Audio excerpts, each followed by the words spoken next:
I think we can go ahead and get started. I believe Councilman Shade will be here in a few minutes. So I'd like to go ahead and call this meeting to order. This is a meeting of the Manitou Springs City Council. It's a work session for February the 28th, 2023. Okay, and I'd like to go ahead and call do a roll call. Councilor Weatherholt. Present. Councilor Chandler. Present. Mayor Pro Tem Fortune. Present. Councilor Wolf. Here. Okay, thank you. Councilor Johnson. Here. And the mayor is also here, and we don't have Councilor Shada here. Presumably he'll be here in a few minutes. Okay, let's go ahead and get started. Tonight we have 3 items for discussion. And the way the agenda was set up was to hear from Pikes Peak Regional Building first, but I understand they're stuck in traffic. We do have one of the representatives here, but he's graciously decided to wait for his compadres. So we will do that. And I think in light of things to make the most of time, let's go ahead and move to item 2. That's the water plant maintenance projects update. So we have John and Jeannie from the water plant. So you have the floor. And we have Roy, I'm sorry, Roy, you have the floor. Okay, so here's John Elwell and Jeannie Muth, and they are our plant operators. And I just want to revisit a little bit last year that we brought this to council, that we had some water plant issues that were made known to us by the state of Colorado, which is fairly common that you're going to have issues, no different if it's a swimming pool or a water plant. But the idea is taking care of those issues. I'm proud to say this group has done a wonderful job in taking care of these issues last year, and actually we're not in violation at this time. Couple things here, the issues developed because of deferment over 20 years. The thing is, I want everyone to understand that, I know Flint, Michigan is one of those big issues that comes up periodically when you talk about water conditions, but this plant has never been to that level. And a lot of that has to do with water quality. And if you don't balance the water right, that's what led to acidic conditions and problems of eating up the lead and copper and stuff that are in pipes. So we were not at that level, and we had good quality water for a long time. And since the beginning of time, probably of Manitou has been told to me, and it continues today. And we are making progress to follow the state on their guidance to keep moving up to making sure our water is the best. And so we're real confident that we're on the right track. As we have JDS Hydro working for us. So they're a contract and they're professionals in the water industry.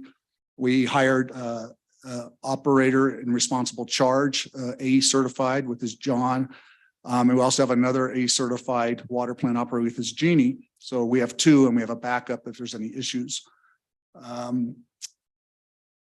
Also, administration is heavily involved in the water plant. So whether Denise or myself, we are constantly informed and talking to them about where they're at with progress and watching things. To go a little bit further along in the lead and copper, just because that is something coming up with the federal level. We are also on top of that. The water department, we're attending classes, anything that's brought up by the state. There's still a lot of information not out yet on how this has to be taken care of. But we are following their current procedures, looking at 20 sites in Manitou as a primary and this year, and then adding 4 more facilities that will all have to be part of the 60 that will have to be checked and used as that base on any issues in Manitou Springs. So again, we're following everything that the state is requiring us through the federal when it comes to copper and lead as well. And the staff will continue to take classes. We'll continue to stay on everything. And now I'll hand it off to our well-equipped and awesome group here that's been really doing a wonderful job at the water plant. And they will go through what's been accomplished in 22 and then all the things that will happen in 23 at this time and further as we need to go through the year. So thank you. Oh yeah, so I did forget that, but I do meet with a state rep every month. So we have a Zoom for an hour, and I discuss with the state rep where we're at. I ask the tough questions on how to make sure we're following all the codes, And they give us valuable information. And then, of course, the water plant operators also have a good communication with the state reps as well. So that's how I was introduced to one. So. Thank you. Julie? What did you mean when you said something about 60 in base? That whole sentence went over my Oh, head. sorry. So basically, right now, the federal guidelines is that we find 20 facilities to test their pipe, look at their pipes and determine if there's any lead issues.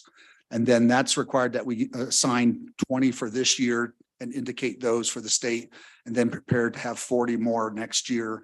And then from there, we're still waiting for other guidelines from the state on how we proceed. So a facility is a building? Buildings, correct. So you just choose 20 random buildings and see if there's too much lead in the water? Correct. from So because you can't do them all, obviously, so you use that as a kind of the base if what kind of lead issues or at all we're dealing with in Manitou. Do Yeah. you use government, the city buildings, or are you going to come to my Any, house? Or any what? buildings, yeah. And we'll put out letters. We'll ask certain for us to get samples so we can let the homeowner send us samples, or we can go get samples, but there's various ways that the state and federal government will get us. So great questions. Thank you. Okay, thank you. All Back right. to you, Roy. Okay, I'll pass it on to our operators up there at the plant. Thank you. Okay, John, Jeannie, you have the floor. Thank you. Good evening, Mayor and Council. We're thankful to be here, and Roy and Denise just asked us to give a little bit of an update on some of the projects that we worked on last year and some of the projects that are being planned for this year. So we can go to the next slide, please. And we can actually, well, we can take a look at this real quick, but yeah, the water enterprise was established in 1987. As Roy talked about, the state can fine you if you have significant deficiencies or violations in your water treatment plant or your distribution system. In 2002, we had 6 significant deficiencies and 2 violations, and those have all been remediated, and they give you 4 months to fix those, and we've had all those fixed within the 4 months. So we did really good on following up on those. We won't have another audit for what about 2 years. So, but we're doing a lot right now to get us in a really good situation. So the next audit we should be looking in really good as compared to maybe last year. Next slide, please. As Roy said, we're working with JDS Hydro. They bring a lot to the table. They have a lot of experience in the water treatment industry. So we have them to fall back on in times when we don't have all the answers. And we'll actually hopefully meet with them tomorrow for a couple hours. We're looking at a filter that we are working on right now. So we don't work with them a lot, but when we do, they're a really good source. So we can go to the next slide, please. So when I started last year, Roy asked me if I would take a look at the plant and identify some of the projects that were critical. And we did that, and we found about 30 projects that we felt we really needed to work on between August and December of last year. And we identified those projects, and when the funding was available, we started working on those. And one of the things Jeannie and I felt was really important is that we identify every project and track every project. So we basically on a spreadsheet track every dollar that we spend. And we just felt it was really important to do that as kind of stewards of the plant and of the finances we were given. So we do our best to save money everywhere we can, but we really are trying to move forward and get a lot of this work done. And we have a couple slides here that just show examples of our spreadsheet. And here we have 5 different projects that we were slated to work on last year. The first one was the chlorine system. I think a lot of you heard about that. We did a complete removal of the old system and installed a new system that is actually automated now. It's up to code and standards, so it's really a nice system. We can actually control dosage changes of the chlorine feed system from home. And that's what we'd like to do with some other chemical feed systems in the future. But as we got that work done, we would track the cost. And then at the year end, we could see exactly where we were on each and every one of our projects. The third one down was the MCC is a motor control center, electrical system in the plant. That's all the breakers, the main electrical breakers in the plant. That was a system we took a look at, and actually, we have a picture here in a couple slides. I'll show you, but we actually replaced the main breaker. It had been in there since 1983. So we found a used breaker in Denver and had it completely rebuilt and tested and certified. And we had Marcus electricians come in and install that for us. And that was really a big upgrade for us to get that done and really certify our electrical system, make sure it's in good shape. We also had a surge protection system in last year. It was hit by lightning and it completely burnt that system out. But GD did a lot of work on that. We found out it was actually under warranty, so we sent it back to the manufacturer and had a brand new one sent to us. So we put that in last year. And then the last one there, the equipment monitoring plan, that's a really neat called predictive maintenance. And I did that a lot at Colorado Springs Utilities when I was there. Is we would actually monitor vibration in critical equipment before it fails. And so we hired a group out of Fort Collins to come in and they analyzed our most critical pumps and motors. And they do what's called a vibration test. If it has a really high vibration, usually you have a bearing that's near failure. And one of our pumps did have a real high vibration. And so we had that pump or that motor completely rebuilt. And I think we spent about $2,000 on or $1,500 on that, where a new motor would have cost us about $5,000. So those are just examples of where we tried to save money where we could, but still get critical work done. Next slide, please. This first project here is the hydro unit at the plant. It is being worked on currently. We decide to have one of the main valves in that unit modified.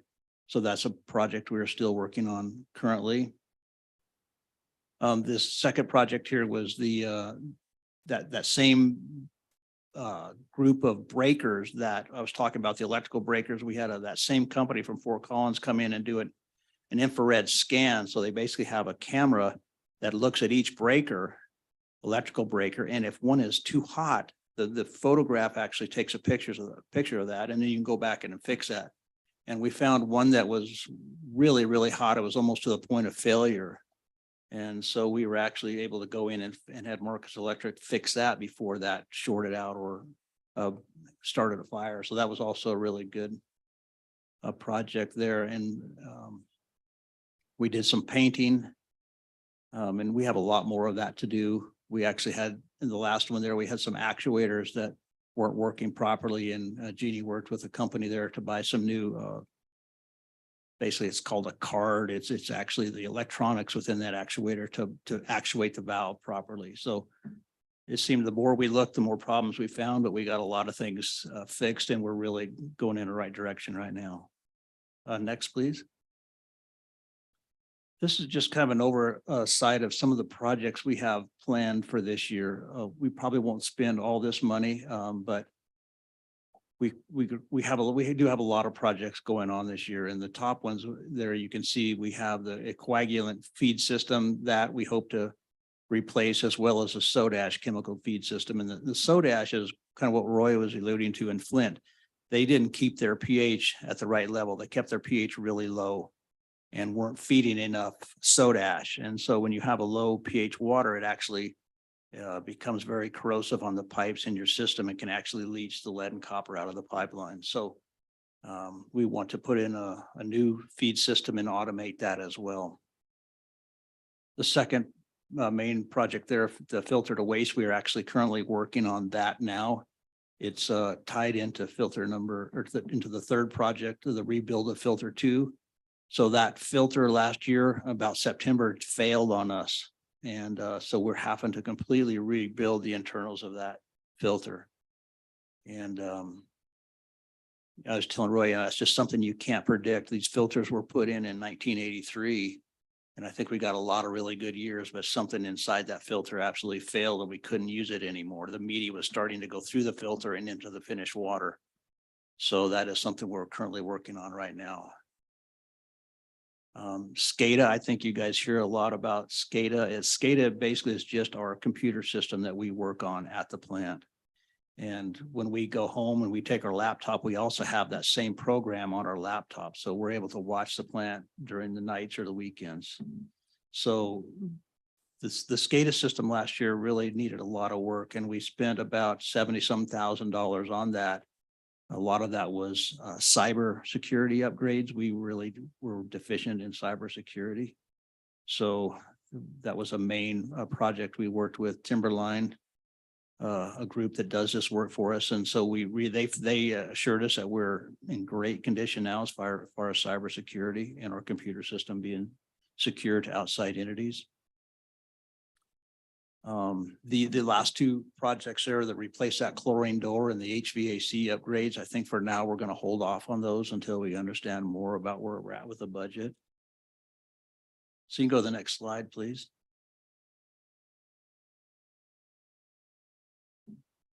So this is the chlorine system that we rebuilt last year. The slide on the left is the old system, and you'll see there were 6 bottles online. And you can see hoses and wiring just going in every direction. It was a really deficient system, and it needed a lot of work. So we worked with a group out of Golden to come in and build us a new automated system with just 2 tanks online. So we really cleaned that up. It's a much safer system now. It has automatic switchover. So if one chlorine cylinder goes empty in the middle of the night, it automatically switches to the other cylinder. So there's no interruption in chlorine feed, which is required by the state of Colorado, that you maintain chlorine feed at all times if the treatment plant is running. So this was our most significant project last year and really made a big difference, I think, for everyone in Manitou. Next slide, please. So the picture on the left here is we were just prepping filter number 1 and some of the piping in the area that we got repainted. We were starting to get a lot of rust and corrosion. So we had quite a lot of painting done in that area, and that really helped in a lot of the older pipe that hadn't been painted yet. And so you can see some of the brown areas on that filter on the very left side. So all that's cleaned up now and all that's painted. So that's in really good shape. The picture on the right, that's Marcus and his team. That's when they replaced that main electrical breaker for us. And that was a pretty extensive project because we had to have Colorado Springs Utilities come in and shut down all the power to the site, because there could be no power here in this panel when they were working on it. So they had to set up temporary lighting inside, pulled out the older main breaker and put in the new one, plus made the repairs on that other situation that got really hot. So this was a really productive project for us, and feel like we're in a much better situation right now. Next slide. So when we talk about, I just wanted to put a picture in here. This is not our system. This is just a generic picture of somebody else's SCADA system. But when you hear the word SCADA system, this is what Jeannie and I would be looking at either at the plant or at home on our computer. And this is where you would make changes to flow or to chemical dosages or chemical feed. You could open valves, change flow. This is where all the work basically is done, is on this computerized system. And I believe that's the last slide. Yeah, so if there's any questions, we'd be glad to take those. Okay, council's time for questions or comments. Mayor Pro Tem. Yeah, thank you for this briefing and for all the work you guys have done over the past year. As one of our most basic services and critically important services, I have been a bit nervous about this. So you've all helped increase my confidence in our water system within Manitou. So keep it up. And, you know, I consider this, along with the fire department, as 2 places where it's not probably smart to skimp on. No, So you're right. thank you. Sure thing. Other comments from council? Or Denise? I just want to make a comment. As you looked at that, pretty much every project came under budget. And that's really due to John and Jeannie being very fiscally responsible and checking everything possible to see if they can find it cheaper, less expensive, or the right way to do it. And they, if you go, and we can go up there again, you can look at their tracking system. It's amazing how they track every single project. So I want to give them kudos for that. No, that was noticeable. I did some quick math earlier today and my math said that you're 17% under budget. So that's a sixth. So that's great. I think you're sending a message to the rest of the city's departments that they have to beat 17% now. So excellent. You may have a little bit more work to do on that, but we do appreciate your stewardship of city resources. When we hear about other communities where they have concerns about impurities in the water and so forth, I do take a certain amount of comfort in knowing that our water is primary water. It's coming down off the slopes of Pikes Peak. It has not been through someone else's system yet. So we have, I think, outstanding water to begin with, but certainly we want to make sure that by the time it gets to the user's tap, that it stays that way. So we very much appreciate the work you've done. Keep it up. Anything else, council? I guess not. Oh, Julie. So if it turns out when you do the testing that Roy was talking about, that there's lead from the pipe that's getting into the water, what happens next? You just tear all the pipes out of your house or out of your building? Can you address that a little bit? Yeah, so this is, so the water plant, it's going to be the water department that works on the piping for houses and for the city facilities. So, these folks are all tied in together at the end of the day, but they're the ones who'll be working with the federal guidelines and state guidelines. Currently, the state doesn't have the answers yet on exactly what's going to happen. So we just don't know yet because all those policies are being looked at by federally, and then how are they going to fund this? I mean, there's a lot of questions now on how this is going to happen from the state. So currently we're just prepping for what we have to do. And at some point I can come back and talk to you about what's going to be required once things are discovered, if that helps. You're welcome. Thank you very much. Great. Okay.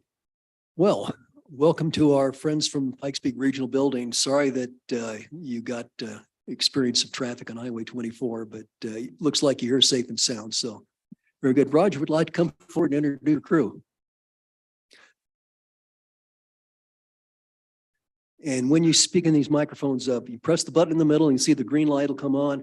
Then try to be about 3 inches away from the microphone. And all this is being recorded for our viewers at home. Got it. Thank you.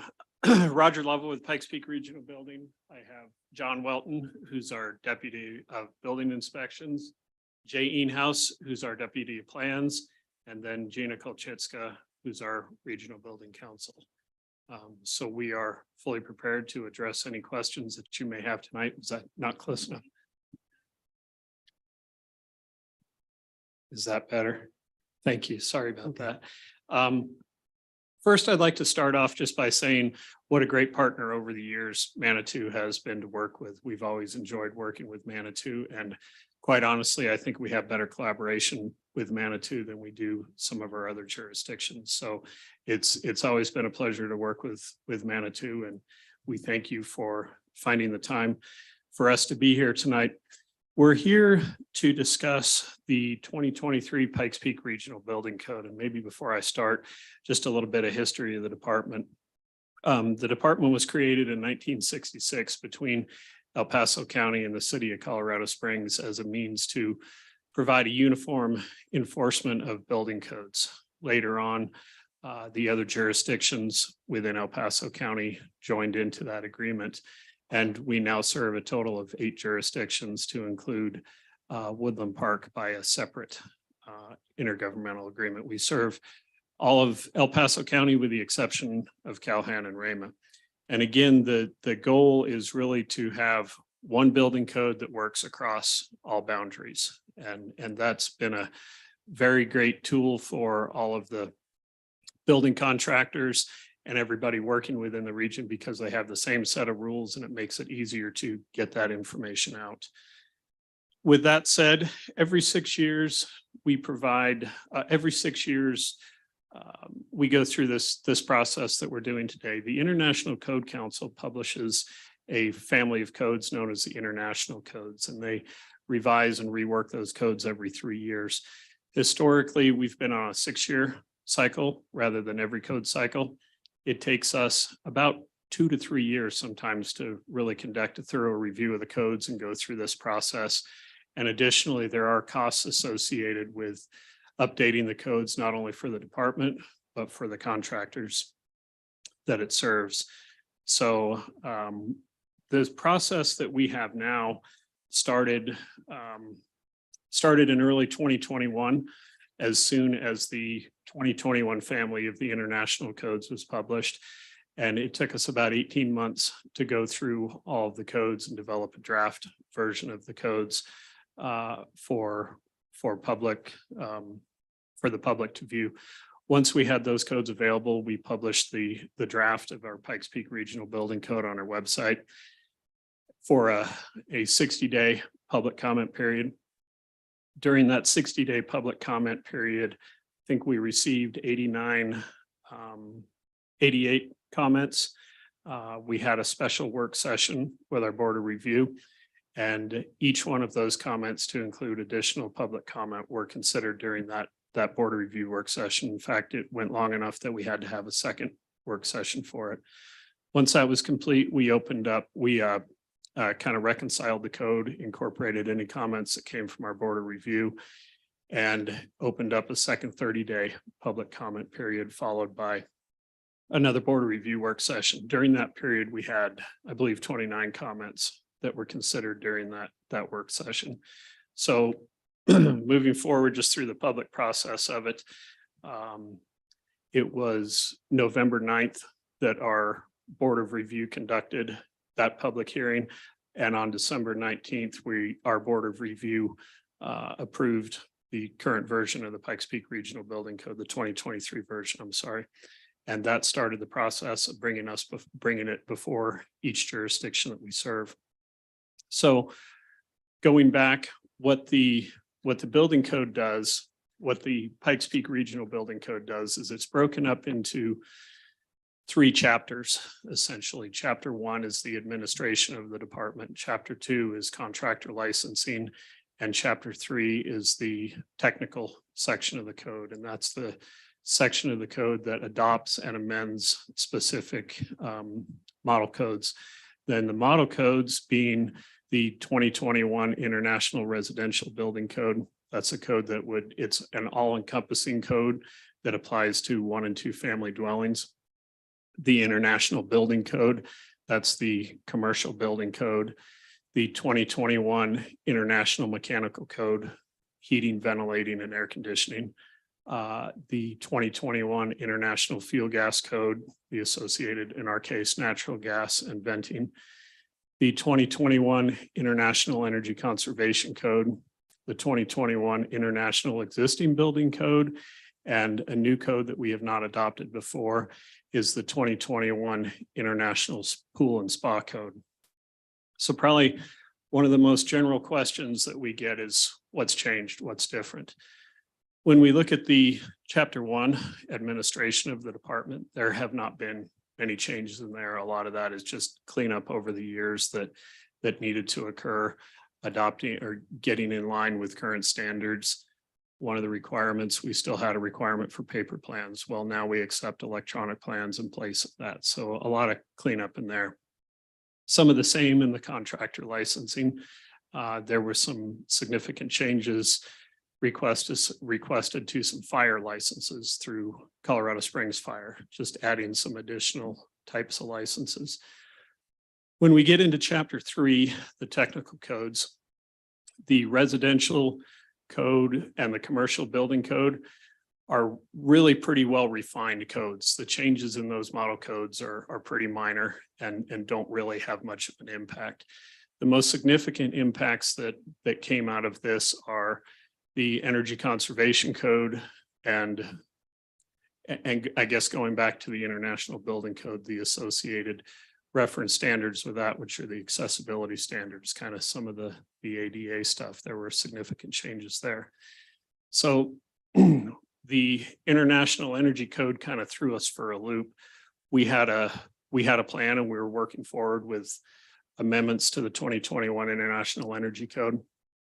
And last year in the legislature, they introduced House Bill 1362, which required, and it, long story, and I'll stay out of that part, but it ended up passing. And what that bill requires is that local jurisdictions have in place prior to July 1st of 2023, one of the three most recent energy conservation codes, those being the 2021, the 2018, or the 2015, without amendments. Currently, we're on the 2015, so we need to come into compliance before July 1st of 2023 anyway. So what we did is we backed up, we started over on the Energy Conservation Code, and we proposed to adopt the 2021 or the most recent version of the Energy Code. And we have a couple amendments to that. And the reason we have some of those amendments in there are it's a big step, a huge step from the 2015 Energy Code that we have with amendments to even the amended version of the 2021 International Energy Code. The House bill that I spoke to takes it a step farther, and anytime after July 1st of 2023 that a jurisdiction or municipality updates their building codes, then they have to adopt the 2021 code unamended, also to include the model solar, the model electric and solar ready code, which the state is in the process of writing right now. They will have that code complete, or at least ready for review on June 1st, which is really only 30 days prior to the required adoption of codes. When we do adopt and enforce other state codes, those being the state electrical code and the state plumbing code, we have 12 months to come into compliance with those codes. That does constitute updating a building code, so we will be moving forward to the 2021 unamended code, as well as the model electric and solar ready code that I really have no idea what's in it yet. But we do have another change coming in the energy codes. I kind of wanted to give a brief, just a brief introduction of why we're here. We are available to answer any questions you might have and provide any input. Okay, thank you, Roger. And before we get into a question mode, I did want you to have a chance to explain everything to your satisfaction. So did you have more that you wanted to convey at this point, or? You know, the review process of these codes is very detailed. There's an awful lot that goes into it. We're talking about a stack of books about that tall. And I don't really have anything else to add. I think it comes from what this group would like to hear and any questions that you might have. Okay, great. Thank you. And when Roger said a stack of books about this high, I attend the advisory board meetings at Regional Building, and must have been January is my group was going in, the previous meeting was getting out, and they had a stack of books that was, I would say it was closer to 3 feet high. It was probably 60 to 75 pounds of books. And I was afraid that we were going to be assigned those for reading, and my group got out of that. So I very much appreciate that somebody else did the heavy lifting on that. But seriously, it is it would be a daunting task to go through and have, I think, a deep appreciation for all the nuances that might occur in that, in all that documentation. So that said, I guess I'd like to first give council kind of a warning that we could get pretty much lost in the weeds here if we're not careful. So I'd like to get a feeling from council as to how deep we want to dive on this. Certainly, this is a great opportunity to ask questions. If we have an extensive number of questions, or if they require detailed answers, we may ask Regional to respond in writing or even come back at a future time. But let's see what council's pleasure is. Somebody have questions or comments to start off with? Julie?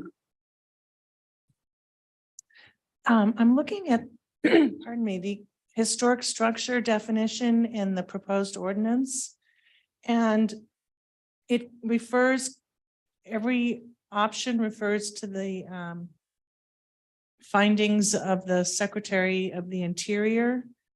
And I thought we had a code, I thought it was in our code already that a structure is considered historic if it's been determined by HPC or council as significant, or what do they call it, contributing, a contributing historic structure.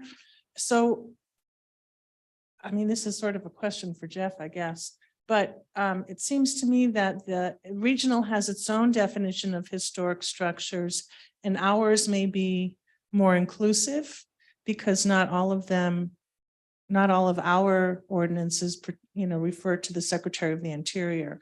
So I assume our the land use code pertaining to historic structures would stand, even though this new ordinance is adopted. Yeah, and I Because think this is more that's, general than ours. I do understand. my I can question? address part of that. I Yeah. can't address the historical part from Manitou. What I can tell you is the building code, the International Family of Codes does define historic structure. At least for the last two versions of the Pikes Peak Regional Building Code, Manitou has had in their appendix or as part of the ordinance, a different definition. I can't speak exactly to what those differences are right now because it's been a while since I've compared the two. But that definition is contained in the appendix of the code specific to Manitou, and is something that we could, if it needs to be tweaked to match city code, that's absolutely something that we could compare and do. It was carried over from the version that you're looking at right now is carried over from the current version of code that we're on right now. Okay, because we just updated our land use code, which addresses historic properties. We just updated that and it's more specific, I think. I mean, yours refers to all of the Department of the Interior. So we have to comply with regional requirements, assuming this ordinance is passed. And then we also have to comply with our more specific local ordinances. I think Yeah. that's Yeah. absolutely something that I we just can. didn't know, do you need to be aware of what our new ordinances are? Is that something you monitor or is that just our responsibility? I think it's to the extent possible, and that's part of the communication between the city of Manitou and regional building. Obviously, we don't need to be aware of every ordinance that passes, but one specific to this, we'd be happy to work with city administration and get that definition, or at least ensure that it matches city code. in reviewing the draft ordinance that's included in the packet, I noticed that Jeff Parker did put in a definition of historic structure. So we have some attention has been given to that. And it would be my guess that historic structure or historic is going to have maybe a flavor that comes from Pikes Peak Regional Building, and it would also have a Manitou specific flavor. So are you saying that this draft ordinance that sits in our packet was already revised by Jeff to include Manitou's definition of historic structure? Is that My what you're saying? understanding is that Jeff prepared this in anticipation for us to pass this. Of course, he's not here, but just looking at the draft of the ordinance, it looks like page, I'm not sure my number is quite right, but it looks like page 1, but it should be. Maybe it's page 2. Yeah, page 2. And we also have Gina, the attorney for Pikes Peak Regional Building here. She may be able to provide a little light on that too. So Gina, if you want to chime in, this is a good time. Good afternoon, Gina Kochitzka, attorney for Pikes Peak Regional Building Department. The definition for historic structure that you are seeing in the draft ordinance and also the proposed appendix is consistent with Pikes Peak Regional Building Code. It has not been revised to match your city code or any recent revisions to that. However, Jeff Parker has had the opportunity to review the ordinance and at least approve this preliminary draft. 2 comments in light of the question raised by Councilmember Wolf. Generally speaking, when we deal with differing terms and their definitions, we will look at it from a building code perspective in light of the defined term that we have adopted. That will not limit your authority or jurisdiction resulting from any ordinance or any city code adoption, and at times may provide also additional tools to you for purposes of implementation or enforcement. However, if your revised definition or different definition of historic structures is something that we need to consider for purposes of adoption, then we can certainly have those conversations and considerations. What you're presented with today is a draft for review and comments. So we can take that back and have more conversations, and I'm happy to confer with Jeff Parker as needed on this specific item as well. Thank you very much. Thank you. Does that help, Julie? Okay, great. Good. Happy answer. Okay. Do we have other questions or comments from council? Nancy? Yeah, thank you. And this also pertains to the ordinance. Given that there are a number of responsibilities outlined here, I just wanted to make sure that our staff has and boards and commissions, HPC has had a chance to look at the ordinance. The city engineer has responsibilities, the fire department has responsibilities, the planning department has responsibilities, the clerk has responsibilities. So have they all had an opportunity within the city to look at this as well, within our city? Well, we have the director of planning and city engineer here both. I did get a communication from Fire Chief John Forsett that his department had an opportunity to review the document, and they did not have any follow-on concerns. They seem to be content with the revisions to the building code as presented. So we could maybe this would be a good time to invite Hannah and Dole on behalf of the city staff to come up and make any comments they'd like to make. So yeah, Gina, if Roger, if you want to stay there, we'll go ahead and have Hannah come up. And Gina, I guess if you want to leave your books there, that'll be okay. Big one.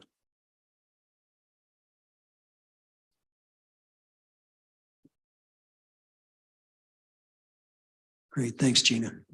Okay, Hannah, why don't you give us your take on this? Great, thank you. Hannah Van Nimwegen McGuire for the record. So we have had a chance to review the draft ordinance as well as the accompanying materials that Roger has provided. And there's not a significant change in our day-to-day operations. So we're supportive of the adoption and don't have concerns. Okay, great, thank you.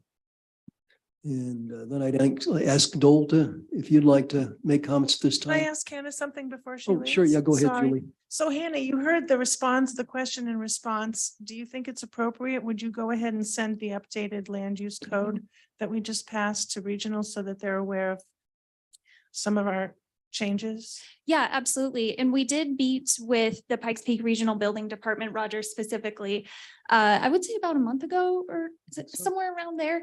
And he was aware that we were updating the zoning code, and I did have some questions about some of the items and how they would relate to the building code. So I would say they're pretty aware of what's going on, but we can send them that final version. Great, thank you. I'm sure they'd appreciate that. Mayor, Yes. Cindy? Dole's not here for this. Hannah is the one that has been leading this and has checked with all the departments, et cetera. Dole will be here for the other portion. So Hannah is the project lead on Okay, this. so I guess there's no point in asking you any further questions. It sounds like the city's blanket response is that you're content with what we've got here. That's correct. Okay, great, thank you.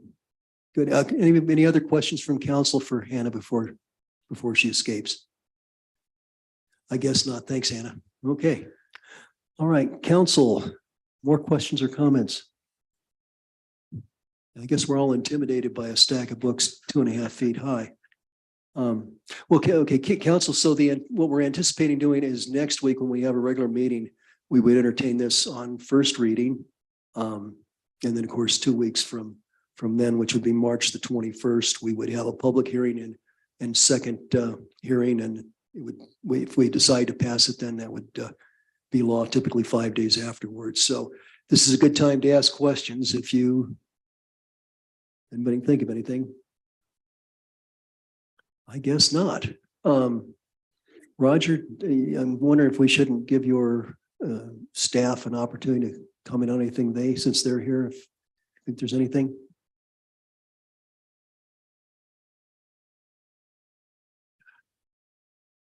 I will mention that Jay was anxious to present, but he graciously decided to wait until you got here. Thanks a lot, Jay. If not, any questions for us? No questions. Apologies for being late. No, we did not completely have understand. I that think we've all had the experience of being stuck in traffic. We can very much relate to that. So great. Well, thank you very much. We appreciate it. We hope you have a more expedient journey home than you had getting here. But remember, our doors are open all the time. So if you want to come over from Mineral Water to have a good time, Manitou's welcoming you. So As are ours, and if any members of council or city administration have any questions, please don't hesitate to reach out directly to me or Gina or any one of our staff. We're here as a service to the city of Manitou. So thank you for your time tonight. great. We appreciate that very much. Thanks for the hard work. Cheers. Thank you very much. Okay, council. Our third and last item here is a mobility survey results and tram program. So why don't we go ahead and get on with that? Oh, and also on the record, I'd like to mention that Councilman John Shada joined us at 6:25 p.m.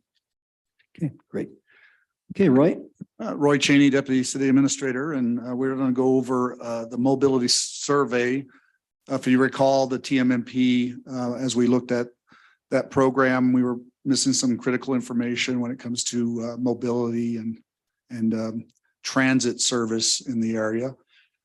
So the idea of a mobility survey came about and got approval through the MAPS board to move forward as well. And so we did a mobility survey. And here I have Ryan Winger from Magellan Strategies, who set up the program for us, who will go through the survey, which I don't see up on the screen yet. So.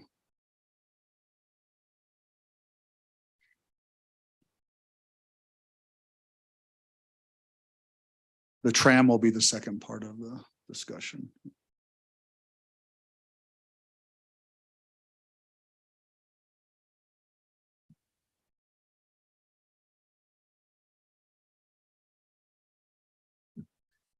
While we wait for that, I'll just go ahead and give you all just a little bit of background about Magellan and who we are. We are a Colorado-based company that provides opinion research services for municipalities and counties and special districts around Colorado.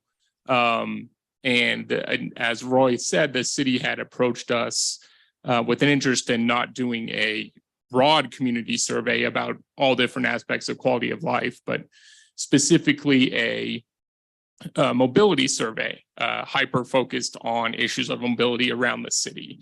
And so we worked together with staff to develop this questionnaire. And then over the course of a little over a month in December and January, put the survey in the field. So if we could just pop to the next slide there.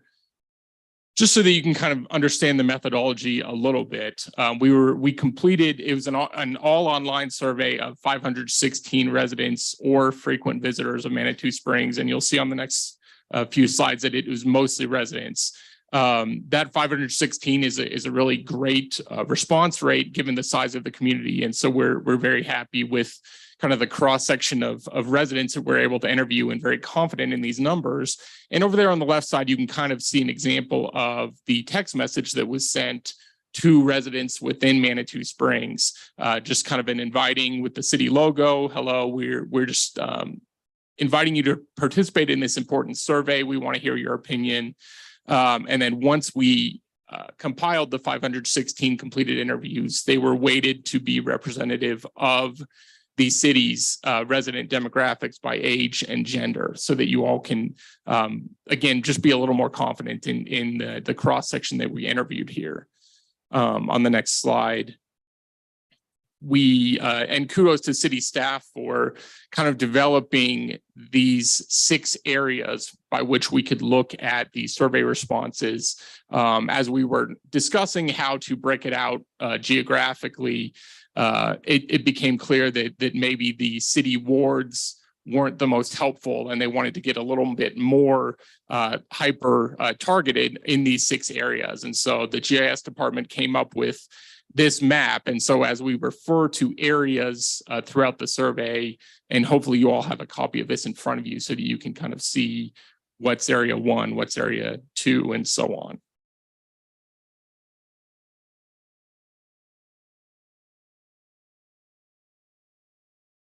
Yeah, next slide, please. Okay, so this is kind of the first screener question we wanted to know. We just wanted to know basic information about the respondent, whether they live in Manitou and work elsewhere or are retired, or they live and work in Manitou. And then you see the small number of frequent visitors, and those who actually do not live in Manitou but actually work here is a very small number. But roughly we're talking about 6 in 10 respondents are folks who live in Manitou but work elsewhere or don't work, are retired.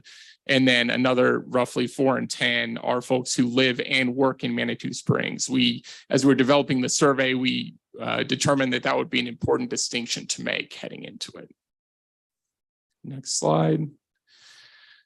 So just right off the top, we wanted to see, okay, what are the common modes of transportation that you use to get around Manitou? Obviously, no huge surprise here. Personal car and walking being by far the most two prevalent. But then you have roughly a quarter of respondents saying that they use a bicycle to get around town. You have 17% saying they use the Mountain Metro shuttle. And then on down the list, when you get to other kind of modes of transportation, whether it's an e-bike or scooter, motorcycle, and so on. So as kind of an icebreaker question, we wanted to know, okay, do these respondents approve of the job the city is doing to provide public transportation and mobility options for residents and visitors? So before we get into really any specific type of questions, it's always good to just kind of have this generic sense of, okay, where just a temperature check on where everyone is at. 62% at least somewhat approve of the job the city is doing in this area, and 1 in 5 strongly approves. And then you have roughly another quarter that says they disapprove, and 15% who say if they are unsure. And just a small comment that I'll make is that, I'm glad to see that 15% unsure.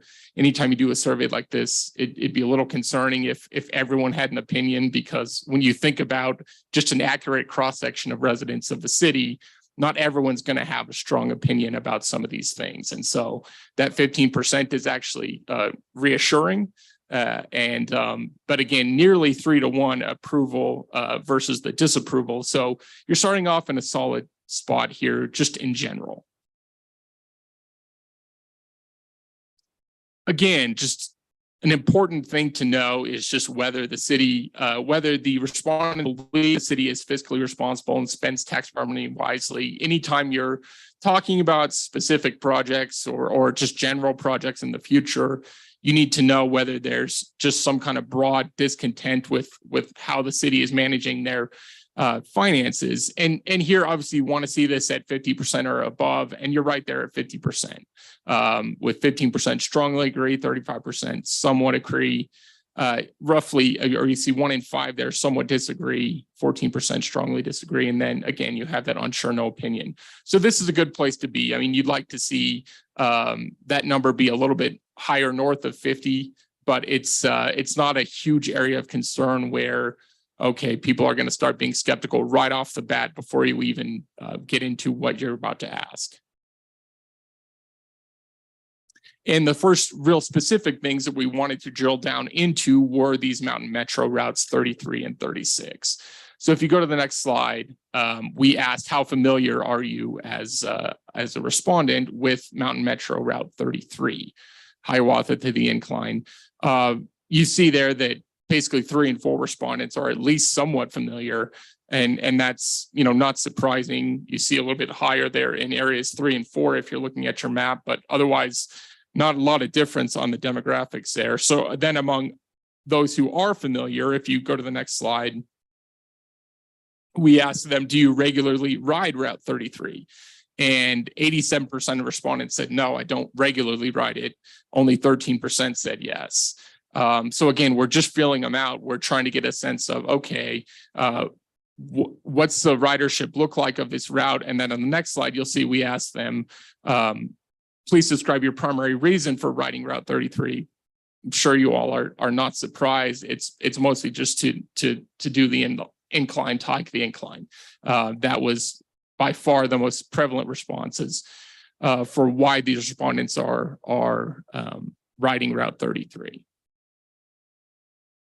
So then moving on to Route 36, obviously a lot lower familiarity with Route 36, where less than half of the respondents are even somewhat familiar. And then you have a third of respondents who are saying they're not familiar at all with Route 36. So I'm not sure if you all are surprised by that number or not, but just generally less familiarity with Route 36 compared to Route 33.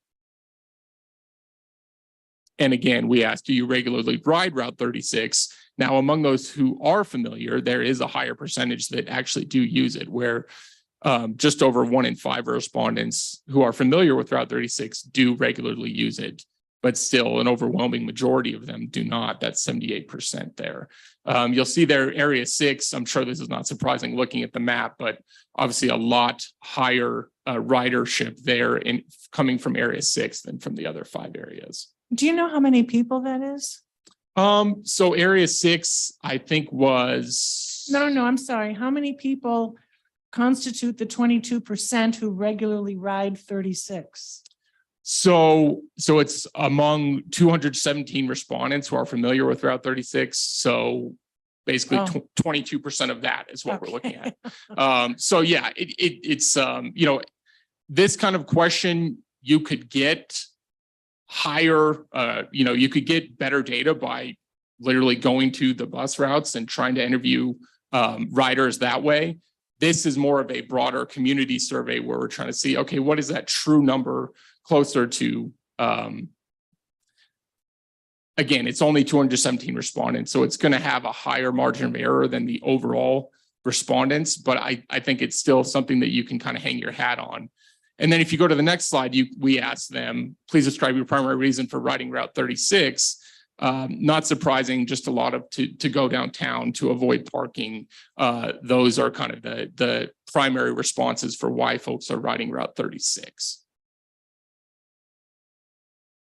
Okay, so just digging into Route 36 a little bit more, informing respondents that Route 36 currently runs from late April through September, and asking, would you support extending service so that Route 36 buses run year round? And, you know, interestingly enough, because ridership is not through the roof among these respondents, like we just saw, but still, and this is pretty typical, you know, when you're doing surveys about public transportation anywhere that we've seen in other communities as well, even if they don't ride it, they think, oh, it's good to have, it's a benefit to the community. And so you see there 28% would definitely support extending service year round, and 34% would probably support. And then you only have roughly 1 in 5 that say, no, that's not a great idea. Okay, so if service for Route 36 were extended year round, would you use Route 36 more often? Again, 1 in 5 say yes, but nearly half say no, they wouldn't. They just, a higher percentage just said, sure, we should extend it year round, but that doesn't mean they're personally going to use it. And then you have roughly a third saying, I don't know, I'm unsure. And so some of them may end up using it, some of them may not. Okay, so just shifting gears here, talking a little bit about expanding shuttle service. And here's how we laid out that question. If it were available, would you or someone in your household use a resident shuttle that runs from Manitou to the Red Rock Shopping Center? And you see roughly half say they would either yes, definitely, or yes, probably use it. But another 40% say no, they probably wouldn't. And then 10% say they're unsure. So pretty relatively split on this question. And interestingly enough, you see, you can see a little bit of differences among the demographic groups. Women were more likely to say yes. Younger residents are more likely to say yes. And then you have areas 1, 4, and 6 that are also more likely to say yes to this question. So interesting on this one to look at those different demographics and see, okay, where is that split really present among whether they would use the shuttle or not? And another specific question we asked is if the city were to work with Avenue Creative Circuit Partners to bring back the first Friday art shuttles connecting Manitou to Old Colorado City and downtown Colorado Springs, how likely would you be to use it? Importantly, we did add the caveat that said the service would be free for riders. And 2/3 of respondents said they'd be at least somewhat likely to use it. And then you see there, roughly 1/3 would say, no, I'm not likely to use it at all. So that's an interesting finding there where, and part of it is just maybe psychologically when you tell someone that something's free, they think, yeah, I might use it. But 2 and 3 say they're at least somewhat likely to make use of that shuttle. Okay, shifting gears again, we also had a section specifically focused on mobility and micro-mobility and the Hiawatha Gardens Hub. So below is a list of common forms of mobility and micro-mobility. Please select the options for which you would like to see more access in Manitou Springs. So obviously you see these percentages, a lot of people answered more than one option here, but the most common response was bicycles. Right, you see there at 58%, electric bikes, which was a separate category at 43%, scooters 30%, rickshaws 24%, skateboards, other electric devices, and then I think importantly we included the none of the above options. So roughly 1 in 4 respondents said we don't need more access to any of these things within the city. So just important to keep that group in mind as well. But clearly, like I said, that the top 2 responses were bicycles and e-bikes. So informing respondents also that there's a mobility hub planned for Hiawatha Gardens. From the list below, please select the amenities that you would like to see at this location, select all that apply. And so we worked with staff to come up with a list of things that may be included or that are likely to be included at that station. Bathrooms, not surprisingly, was top at 83%. Water bottle filling stations, yeah, they like that, 70%. Shade structures, bike lockers, bicycle repair station, power stations. All of these are relatively popular among respondents, and then 17% had some other amenity that they mentioned. And in a lot of cases, that was something that was kind of off the wall and not really on this list, like concessions or a community center or just something that was kind of separate from the list that we had. So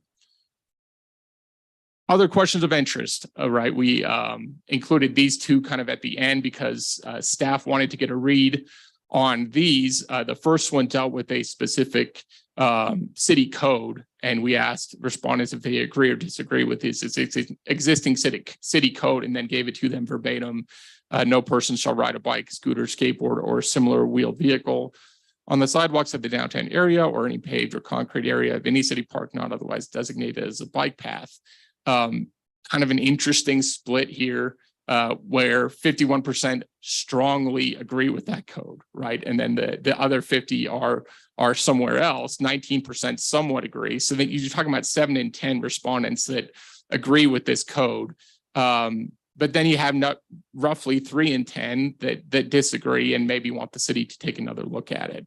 So a clear majority is fine with this code. But a not insignificant number, 16% somewhat disagree and 13% strongly disagree. And so that's the group that maybe wants this to be revisited. And then also, do you agree or disagree with the following statement? There should be more flashing crosswalk signals added in Manitou to increase safety.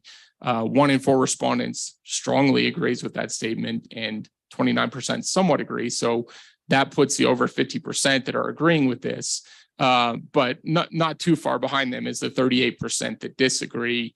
And then you have that 8% that doesn't really know what to make of the issue. Just another just kind of additional question as far as an acceptable wait time for bus service, 0 to 5, 5 to 10, 10 to 20, et cetera. Obviously, most of the respondents are somewhere in that 5 to 20 minute range, 42% in the 5 to 10 range, and then 34 say 10 to 20 minutes. Also, we asked, would you like the city to consider using smaller buses, trolleys, or 15-passenger vans for in-town or Red Rock Shopping Center service? And this one really just kind of shows, I think, the attitude, like I said before, that a lot of people have towards public transportation is you do have that 1 in 5 that say yes, and I would be willing to pay more for it. But nearly half say, sure, that sounds good, but I don't want to pay more for it. Right. So that's an important kind of distinction between those who would pay more and those who think it's a good idea, but they wouldn't pay more for it because they probably wouldn't make use of it themselves. And then you also have the 12% that say, no, I don't think that's something the city should be considering. I have a question Yeah. about that. So to me, using smaller buses or trolleys for in-town is a very different subject than if I want to go to the supermarket and come home on the bus with all these heavy bags. So is there any way to distinguish from the data that you've received how many? I guess there's no way to break it down. You just put it all in one category. Yeah, right, because of how the question was framed. So yeah, unfortunately, there's no way to really break that out. I think just in general, we wanted to test the concept of using those smaller buses, but yeah, you're right. I'm sure that, you know, it would be helpful to know, okay, of those who paid more, are they thinking more just in town or are they thinking to the shopping center? Why would anyone pay more because, oh, good, I'm getting on a small bus to go visit my friend instead of I'm getting on a big bus? I'd be happy to pay more money to get on a small bus. That seems a little odd. I mean, who would do that? Who would say that? Like, oh yeah, I'll pay more to have a small bus.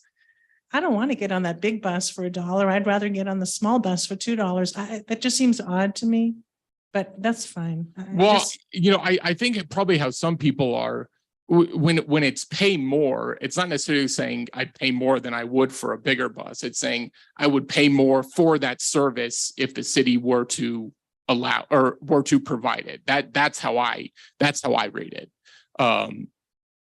So however that ends up looking, whatever that funding mechanism might be, they're willing to fund that service where nearly half of residents or respondents are saying, that sounds like an okay idea, but I wouldn't be willing to pay anything more for it. But we already fund a service for in-town.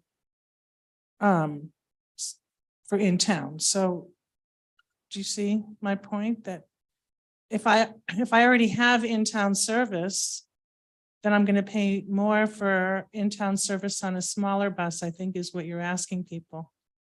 Anyway, I'm ready to move on. That's fine. I just didn't understand why that question, putting all, in-town buses in the same question with Red Rocks, to me made the whole thing not useful. Right. And so at the end, just kind of as a catch-all, we asked, are there any thoughts, any other thoughts or opinions regarding transportation and mobility that you would like to share with the city of Manitou Springs? And, a lot of these are, very hyper local, like, oh, take a look at this intersection or, this place that's near my house. But just for some general themes, I'm sure not surprising to you all, parking was the most common thing that was mentioned for why these kind of issues are important for residents to think through. A lot of it comes down to parking or lack thereof in downtown and trying to think through the best ways to get around that. So. And here's the demographics. As I said, we did weight the responses so that by gender matched the demographics of the city. So it's basically a 50-50 split between the two. We had the question for how long have you lived in Manitou Springs, which is interesting to look at the data that way. And you see there, we do have a third of respondents who are longtime residents over 20 years. But you also see there that we got a decent chunk in the other kind of segments as well. So I feel pretty confident in our cross section of the city here. Again, the data was also weighted by age range just to match, the resident demographics or the adult demographics, I should say, of the city, where you're talking about a quarter are in that 18 to 34 age range, another quarter are in 65 plus, and then The other half of respondents are in between those two. Again, just interesting demographics that we thought, as we're designing the survey might be useful for you all. 3 and 4 respondents don't have a child under 18 in the household, that 22% do. And then the marital status, roughly half are married, 39% single, 7 prefer not to say, so for whatever that's worth. And then again, we'll just revisit the areas that the city came up with to report the data. You see there the 2 largest areas where responses came from were areas 2 and 5. But again, we have a pretty decent number of interviews from each of the 6 areas. So, and with that, I'll take any more questions that you may have.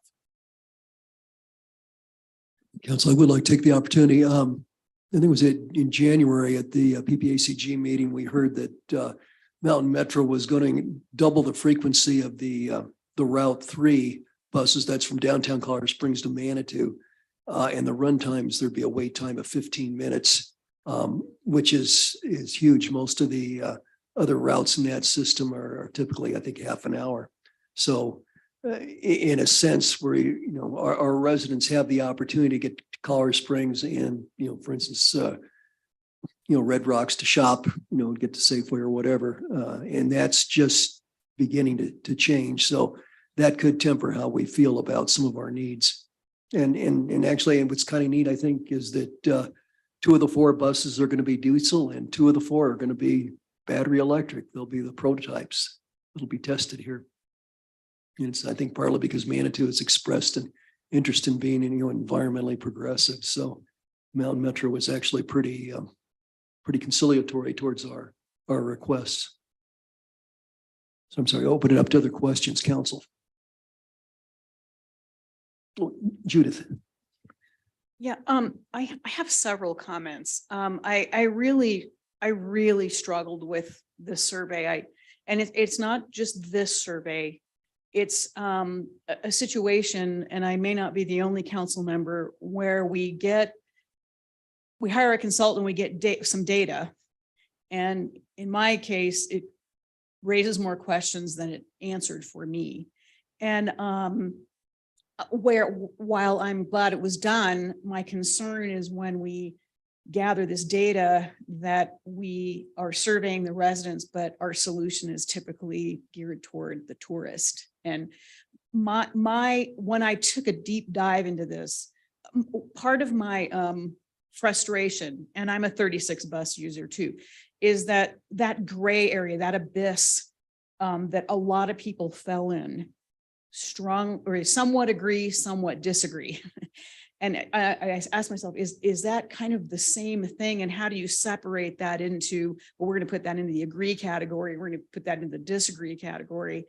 I would have loved to have had more data. For example, when you ask the question about what's the primary reason you ride the 33 shuttle, well, we all know it's the incline. But on these other questions, I would have loved to have seen a little bit more, teasing out a little bit more data. Like, if you somewhat disagree, you're not going to ride the bus to Red Rocks. Why aren't you? Right? Is it because you're disabled? Is it because you have small kids? Are you a caregiver? You can't carry your groceries home? I mean, to me, if our goal is to take more cars off the road here in Manitou, decrease parking congestion, and have our residents and tourists have a better experience, I want to be able to use that data to make that happen.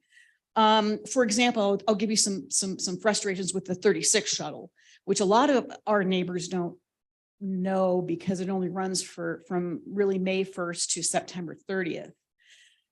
It also runs in the warm months, right? So where most of us residents, when it's warm in the summer, I ride my bike or I walk into town, where our residents want that bus in the winter.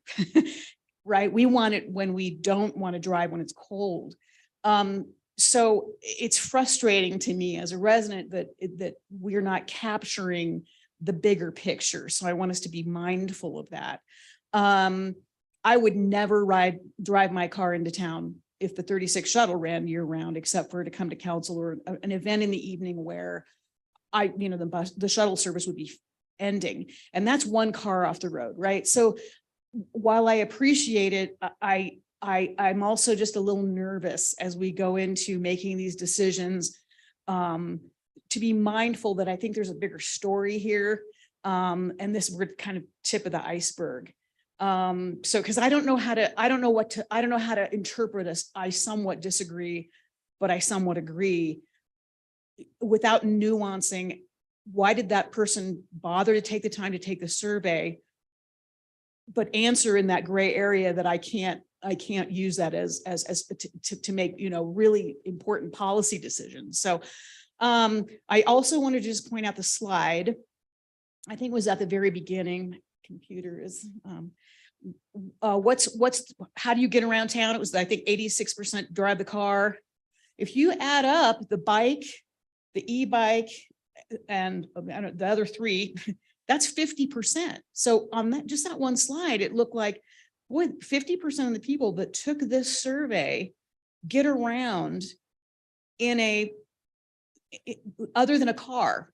So to me, that was striking in that perhaps maybe that's why only half of these survey respondents were happy with how we're spending our money, because they don't think we're spending our money wisely with regards to micromobility, parking, traffic, and congestion, because we're not addressing perhaps 50% or more of the people that don't want or use a car or don't walk. So they're using micromobility. And I think that's a big takeaway for me from this survey, that we need to really address that.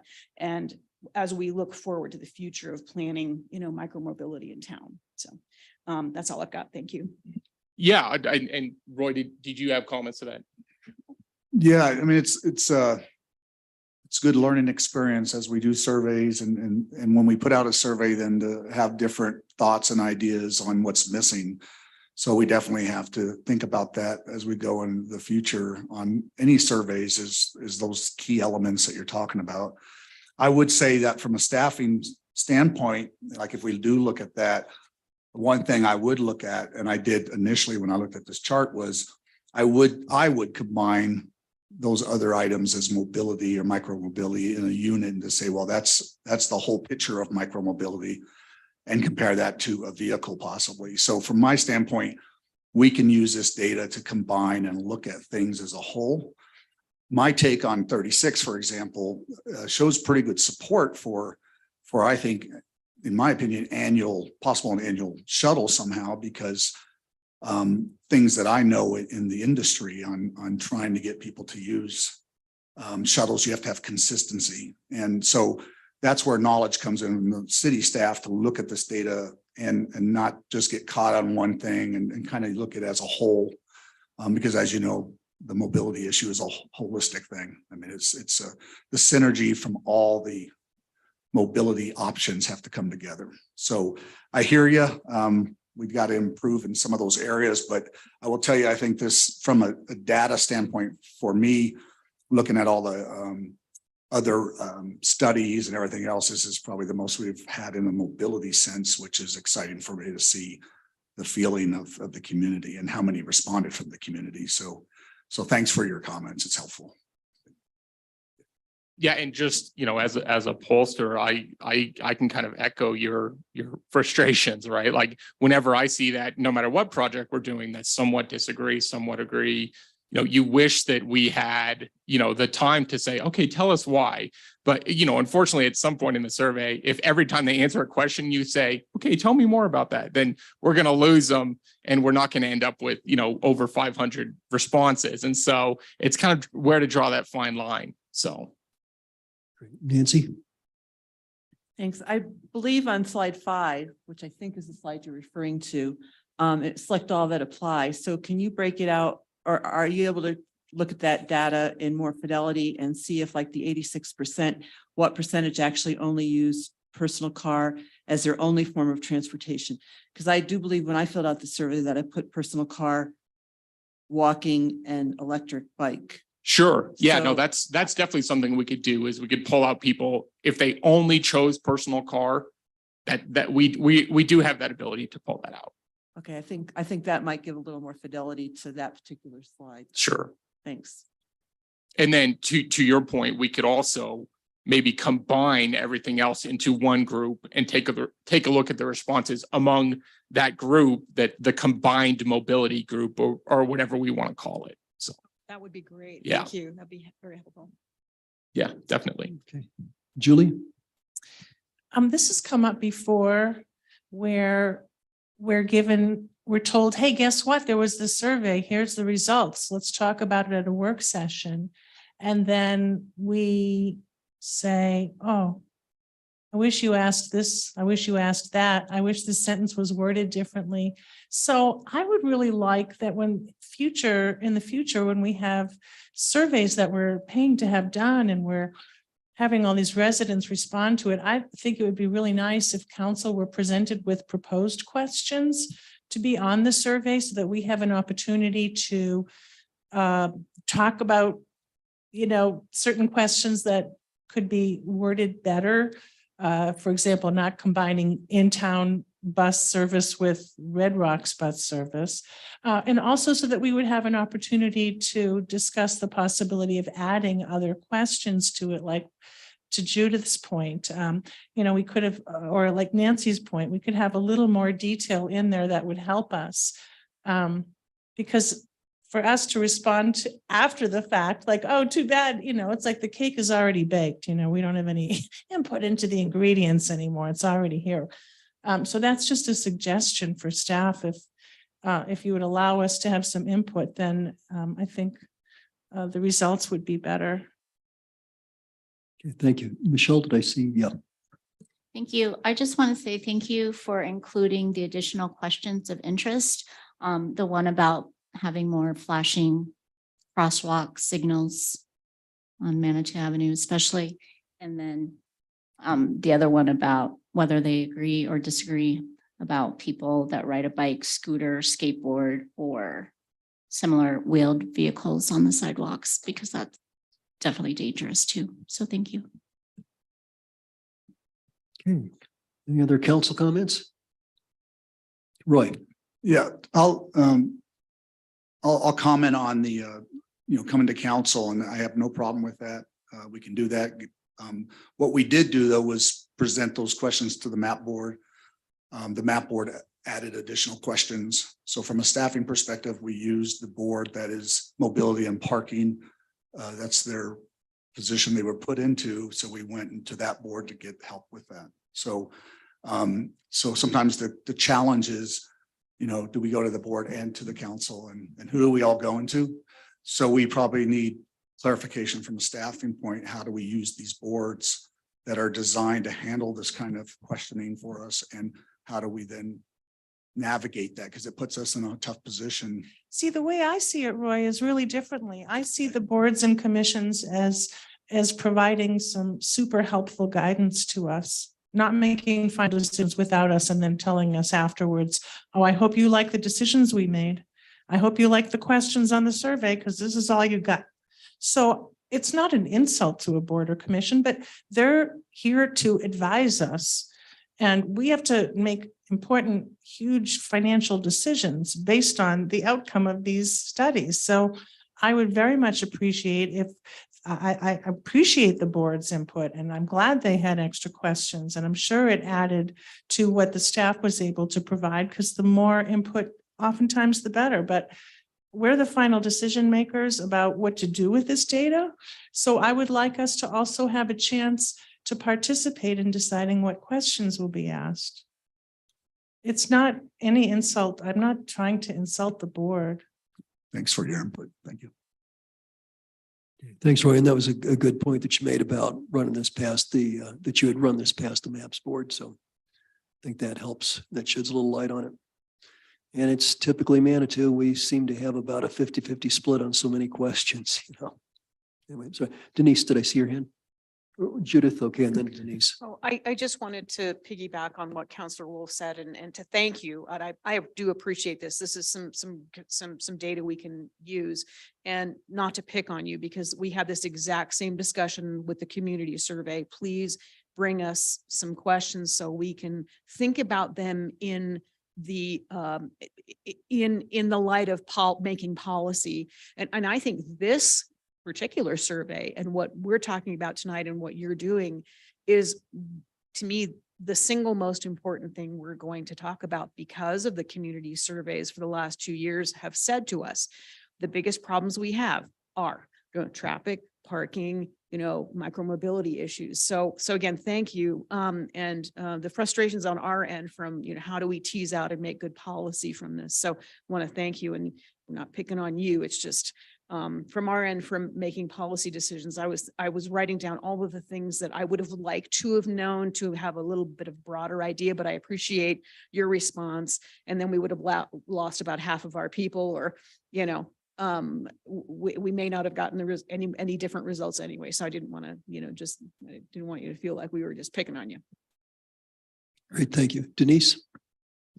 Two quick things is we are bringing the community survey to you in April to ask for your input on that, because you asked that last year. And I just need direction from council. Do you want every survey that we do to be brought to council? So I need a direction from the majority of council of how you want us to proceed. So I make sure that we're following what the majority of council wants. That's a great question. And, I guess one of the things that's vexing about the survey that you do, and this is a problem not just with Manitou, but surveys in general, is that you get the responses that you get. And it's hard to really get an objective sampling of the population. People who are going to be more computer friendly are probably going to respond, and do these online surveys and stuff. And so you kind of get some built-in biases just in the population you're sampling. I think the Hiawatha Gardens people would have had similar. They've had similar experiences where they get a small sampling population, and yet they have to derive some sort of decision from it.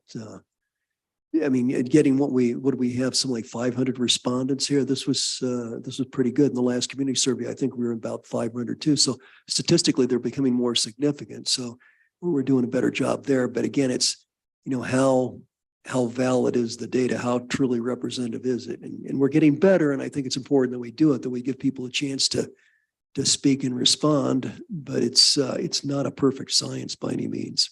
So it's a little tricky, and then sometimes you just have to make up your mind, and you realize that it's 51% against 49%, and then some are going to say I would do it as long as I didn't have to pay for it. So that's where the hard business come to council. I'm sorry, I'm not sure who was first here. I guess Judith and then Nancy. Just a suggestion, because I've come to realize after a few years on council that everything's a pilot study in life, that we take the community survey and bring it to council, and council takes a look at it, and we see what kind of, input and product, see if that is beneficial, and use that kind of as our test case moving forward to see if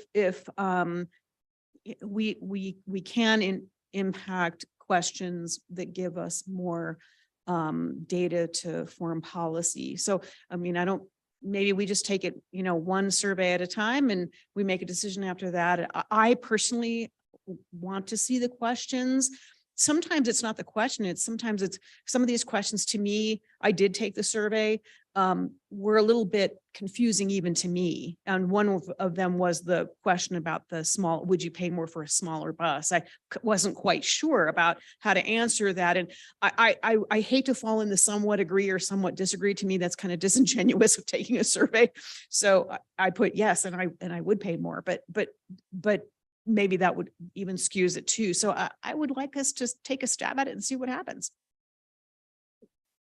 Just a second, Julie, it's Nancy's turn now. We'll get to you then. Oh, I'm Okay. sorry. Nancy.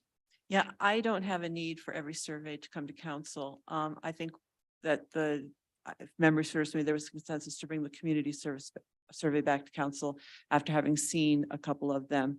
I thought this one was incredibly well done. There's no perfect survey. I thought as a first time doing this sort of thing, I thought it provided a lot of really useful information. But it's a baseline that we can chew on and look at developing more discrete questions in the future. So I thought I was really impressed when I saw the results because I wasn't expecting the quality that I saw. And at some point surveys, it's, if you start getting too many cooks in the kitchen, it tends to get confusing as well. So I would rather have something that we can chew on, which we now do. And look at, and for the future, if we have want to make some tweaks to it. But I don't need to see every survey question before it goes out to the community personally. Thank you. Let's see.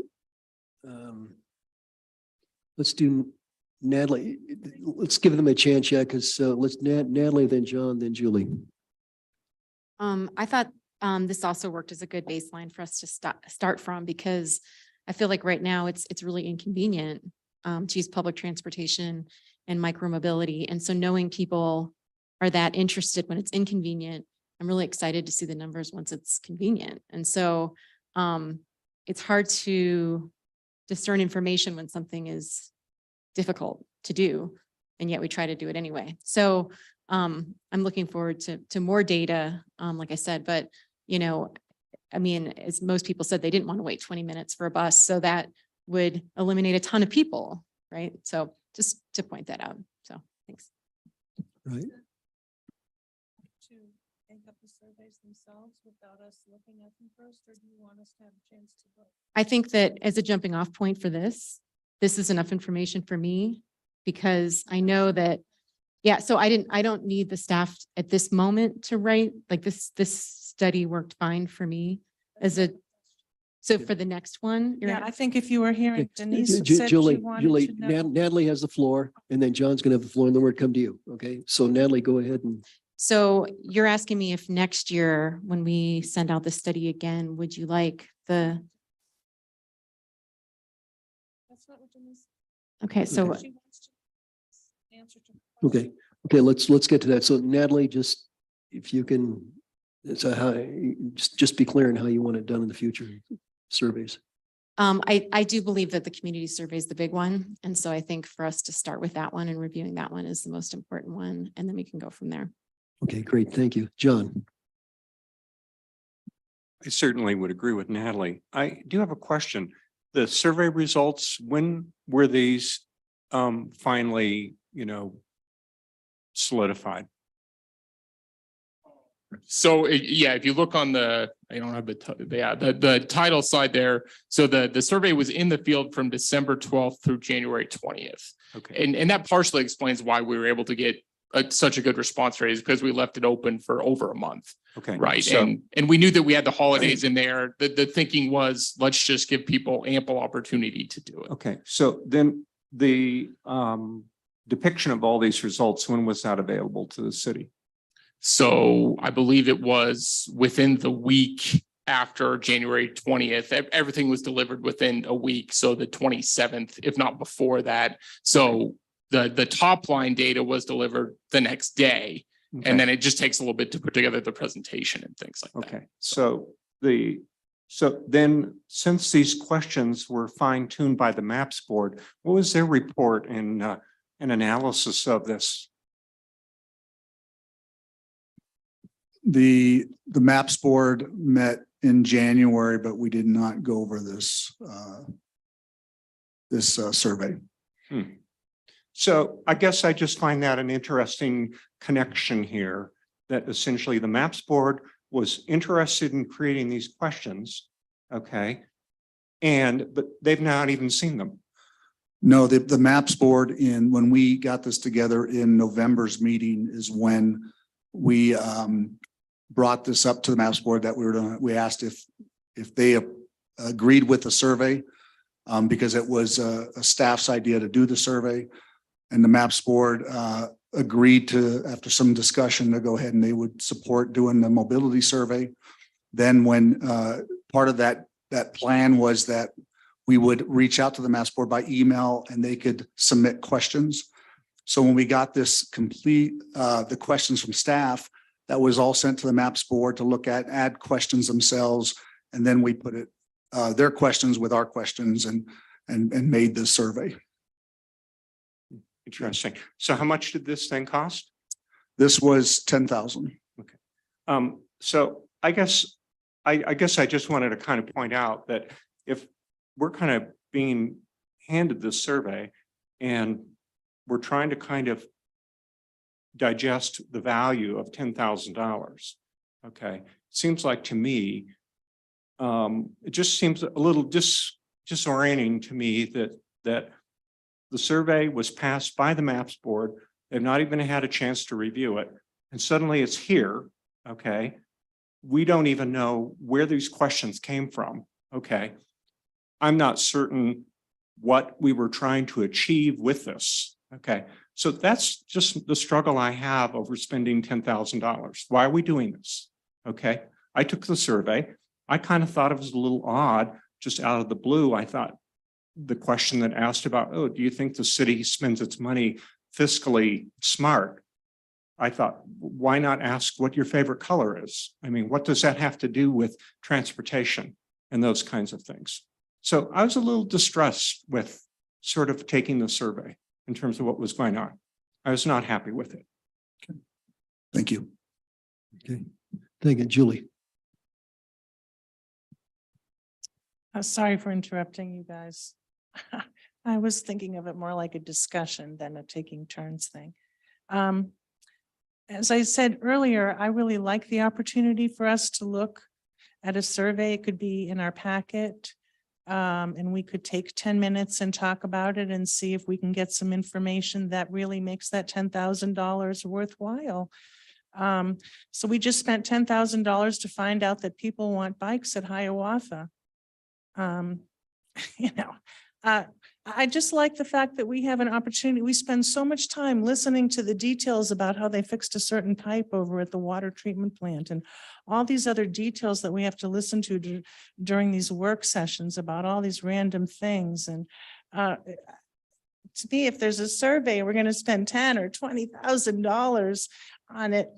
I'd like to know why are we doing it? What kind of what will we do with the results? Who's going to analyze the results? I guess it's the MAP board and give us recommendations based on those results.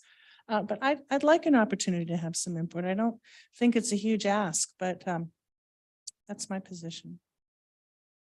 Okay, thank you. Okay, well, council, there's a second phase to the presentation tonight, and that's to talk about the tram. So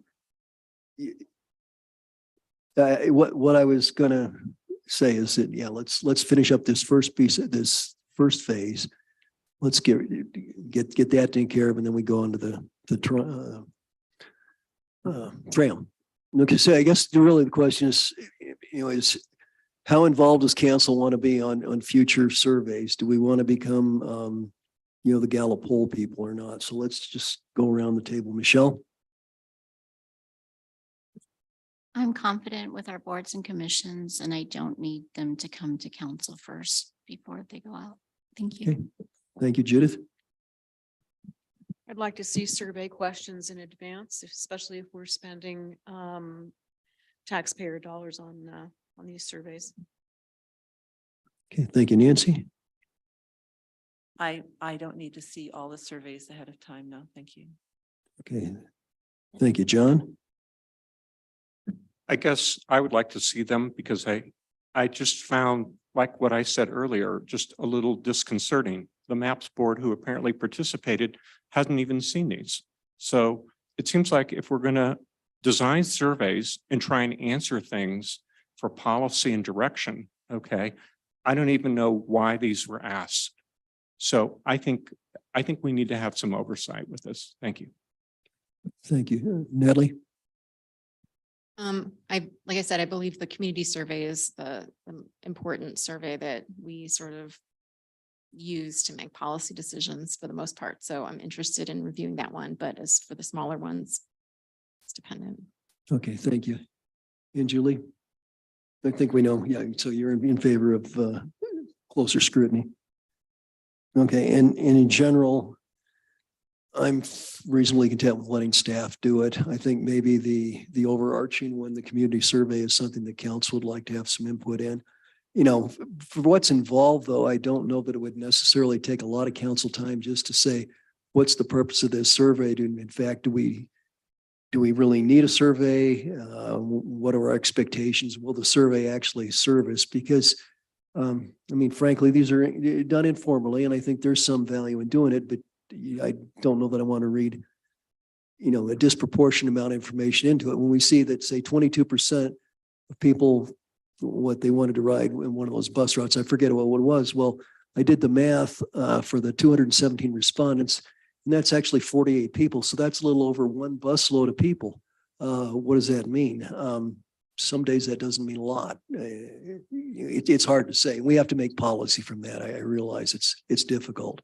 So I guess my thought would be if staff is anticipating doing a survey that maybe they give us a couple weeks advance notice and we could discuss it a little bit, but I don't know that we need to get deeply involved in this. I don't know that those comments helped very much, but I think that kind of sets a little bit of direction going forward. Anything else before we move topics? Okay, I have a question about what you just said, just to clarify, if I may. Sure, yeah. please. So is that yes? You do want to see them? You don't think we no, need I- to spend a lot of time on them, but you'd like to see them 2 or 3 weeks in advance? Is that? Because I guess just want to overall, clarify. I'm sorry, overall, Julie, I guess, yeah, I was saying ambiguous on that. I would say no, I think I don't need to see it. You don't want to see them? No, not Okay. really. So thank you. Okay, council, we've been at this for an hour and 40 minutes. We could take a short break and then come back and finish off, or if you want to push through, we can do that too. What's council's pleasure?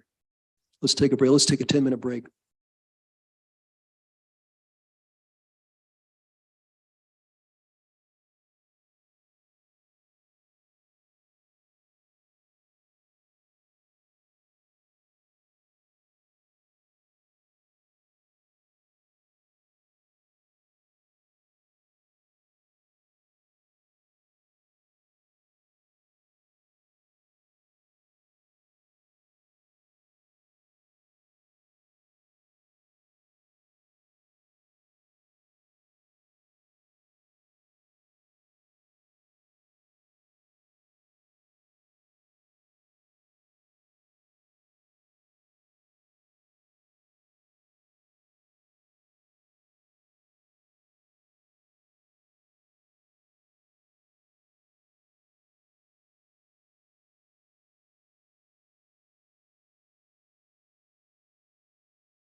Okay, if we can get started again. So we're going to pick up and we're going to talk about the Manitou Express tram.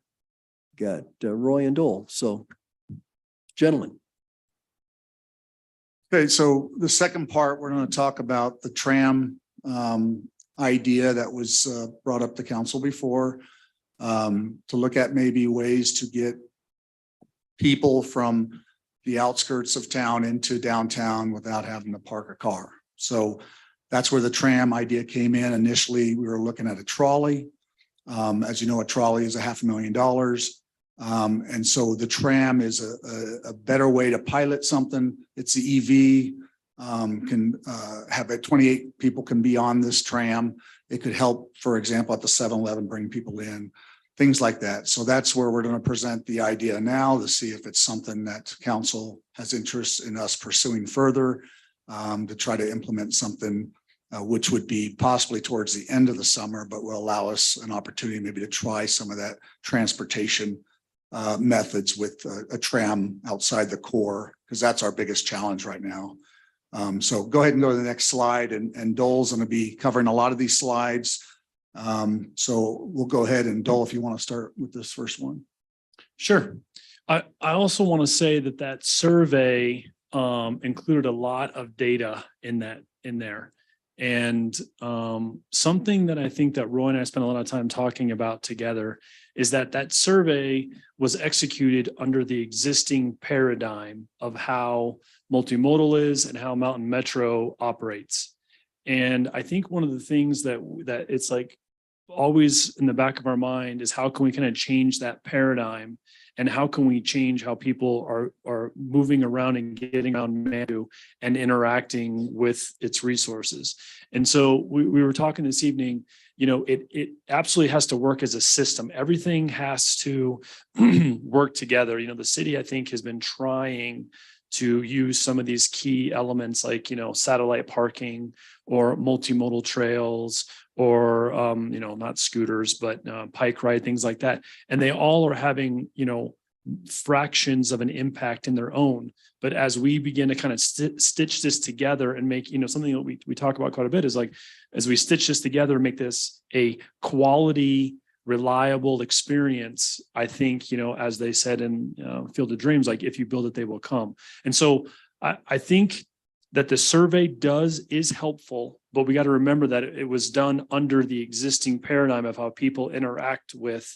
And I think what in that survey that was really interesting was how the feedback was on Route 36, because I do think that route is very underutilized and has the potential to really help the city. And so we look at the tram kind of as complementary to Route 36, but then also has its whole separate function and use. So the rest of this, I'm going to kind of be going under that paradigm. A couple of things we'll work on today. I did include the URL to this supplier on this, so maybe you had a chance to look at it. And there's all kinds of features and fancy bells and whistles, and so there's some decisions to be made on that. We'll talk about. We do have an update on the grant situation. There is a lead time needed to manufacture and get the tram delivered, and then kind of how I mentioned a moment ago, kind of how we see this thing functioning in the city. So, next slide, please. Roy already mentioned this. Unfortunately, we did hear from the state that we did not qualify for the Office of Innovation and Mobility grant. They felt like there were other grants that were better qualified than this. So there would be no grant money to support this effort. It would just at this point come out of the money allocated in the capital improvement budget or the capital budget from the trolley. Next slide, please. Okay, so, you know, we first talked about this when we brought the trolley up several months ago, and the route would potentially be the same. This is the primary route. This is a route that we identified to serve, I would say, your downtown city visitors, however you want to classify that. So it could loop through the Hiawatha area, come up Manitou Avenue, and then circle around the Serpentine Roundabout and do that again. So that loop is about 2 miles or so. And based on that loop, we kind of did some calculations on that. Now, again, the nice thing about having Manitou potentially own and operate or be in control of operating this is that if there's changes that we want to make, it isn't a 6 or 9 month process to go through Mountain Metro. It could be as simple as a phone call or an email or a text message or something as we're adapting this. You know, one of the things we're also, you're gonna, if you haven't already read through this and know, there are some unanswered questions in this.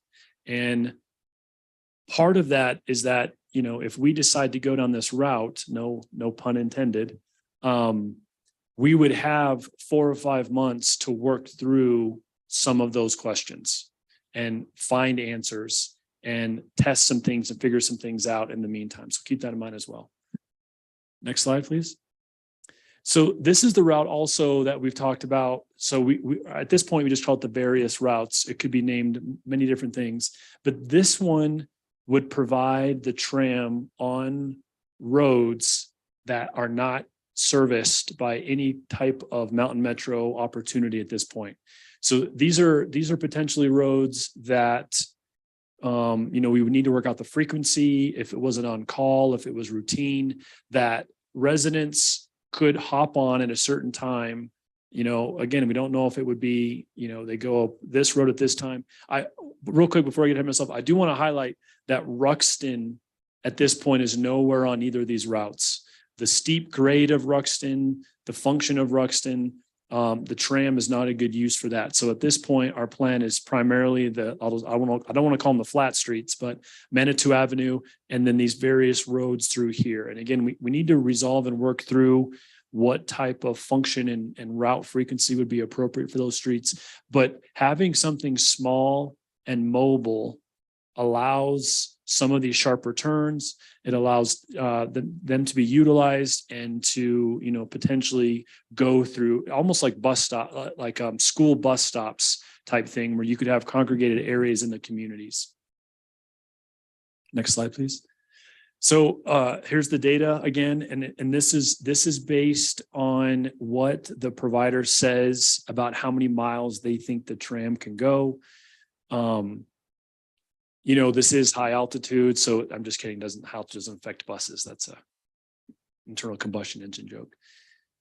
Based on the primary route of being approximately 2 miles and the fact that they think a fully charged tram. Now so the tram is the picture we showed was 2 parts. You have the primary vehicle and then you have a buggy, if you will. And the advantage of the buggy is not only do you get more seats, but that thing is full of batteries. So it almost doubles your range by getting that buggy and capacity. So it's kind of a win-win. So with the buggy, you get almost 50 miles of drive range. Now, you know, that is their estimate. If it's fully loaded, coming and going the whole time, you know, if it does do the various routes and it's going up and down hills, you know, that could affect it. But based on what they're suggesting it can do, you know, we're looking at that thing being able to do approximately 24 to 25 trips in a day. Now, you know, we talked about this last time. You know, if it started at 10 a.m., you know, and I'll back up, speaking of starting at 10 a.m., I think it's in here. But one of the thoughts was before in the morning, you know, a lot of downtown businesses could be opening up at certain times, 9 a.m., 9:30, 10 a.m., things like that. We could have it set up where some of those employees are able to park out in the outskirts. You know, Roy talked about the 7-Eleven parking lot, maybe something else. And then the first thing that the tram does in the morning, it's, you know how the buses will drive and they'll say not in service. You know, the tram is not in service, but it could go and be ready. And then as employees are parked at offsite, they could hop on the tram and then easily and efficiently get dropped off downtown at their places of work. And then we could do it where, you know, we have to learn about them and see when all the people get off and what their shifts are, but then also accommodate the return trip back to their cars. I think if that's reliable and predictable and a good experience, that could be well received by the downtown worker base. You know, it may be unrealistic to think that tram can make a full loop in 20 minutes, considering how much congestion and parking that can occur downtown Manitou. So that would be something else that we would want to experience and learn. You know, the other elements of this is that tram would potentially be stopping at this point, we're thinking about at every crosswalk. And it would come up and kind of block the crosswalk. It would block traffic and then allow people on the crosswalk from both sides of the street to come and go on and off the tram, which at this point we think is a pretty efficient way to do it. And then the starting and stopping times, we have parking lot data. And so it's kind of tweaking that, we were up here, we put, maybe it starts at 10 a.m. But as we were talking today, we're thinking that maybe we wouldn't need to operate it till 11 a.m. or so. And then maybe not even, maybe later in the day. So those are some things we got to work out. The nice thing is that we can adapt and start learning these things fairly quickly once it's being implemented. And even if we just, we would want to be testing it and running it through the city, having, maybe we get the elementary school kids, and maybe that's not a good idea or something, but we get city staff to run it one day and see how well it does and see how long we can do routes. I mean, there's some things that we just won't be able to answer until it's actually in town and we see the experience of getting off of it, on of it, and getting it loaded. On top of that, something else that Dole and I came across is what's called paratransit. And it's being used now in a lot more cities. And what that is you use an app and anyone can use it at home. And all they do is say, hey, I need to get picked up.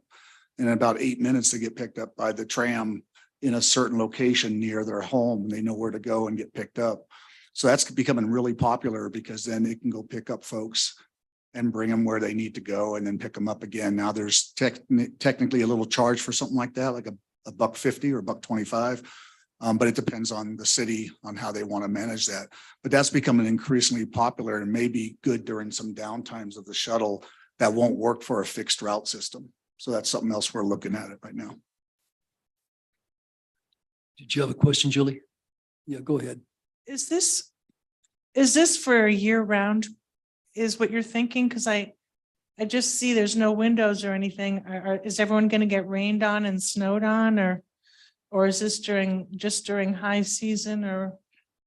Well, actually, Julie, why don't we let them go ahead and finish their presentation? They may cover that in the context of what they Well, anticipate. in terms of this one slide, can you tell us what you meant by coordination with Manitou Springs School District, which already has its own bus system? Can you tell me what you were thinking there? Yeah, we're not at all talking about replacing driving kids to or from school. It's just that they have a significant amount of parking. And again, that could be an opportunity. The city always talks about having the Manitou Springs High School, if they agree to it, to be an offsite spot. The tram could be an excellent vehicle to help move people efficiently and safely. And then How can it get up that hill if it can't get up Ruxton? well, the elevation difference on El Monte compared to Ruxton is probably 15-1 difference. So it's not to say that the El Monte Hill is not significant, but it's nothing like Ruxton. And to your point, it would need, we could test it. The other thing though, that I added this is that my daughter plays basketball. We went to a Manitou Springs basketball game. And as you guys know, when that school has a big popular event, there are cars parking everywhere. And my thought was not so much that the city is using Manitou High School's resources, but that the high school could benefit from the tram. So they could say, hey, with partnership of the city, hey, we are having homecoming, we're having a football game, whatever the case may be, and then start telling their users, hey, you can park along Manitou Avenue or whatever the deals may say, and Manitou Springs tram will come by and pick you up and loop you up around that way. So again, it was just an idea. And it goes back to what I said at the beginning of this, that, a lot of this is we are operating under the exact same paradigm we always have. And we're not, pushing the envelope as much. And so, maybe we need to try to break that paradigm just a little bit and look at things a little bit differently. And, we were trying to brainstorm ways that this type of thing could be used. And it would be open air unless we decided to get doors and that kind of stuff. So those are some details to resolve.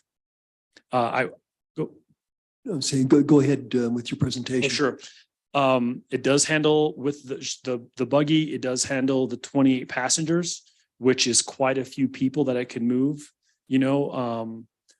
It's normal 120 volt charging. As you guys are familiar with EV vehicles, there's 240, 480. And so this is actually the public works facility would already be set up to plug this thing in overnight and charge it.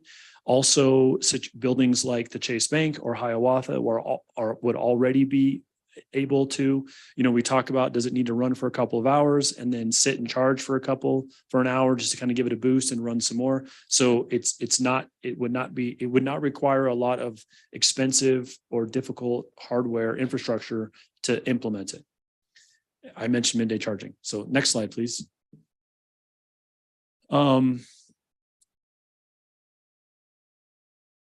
So here was just kind of some basic cost analysis. And do you want to talk about the cost real quick?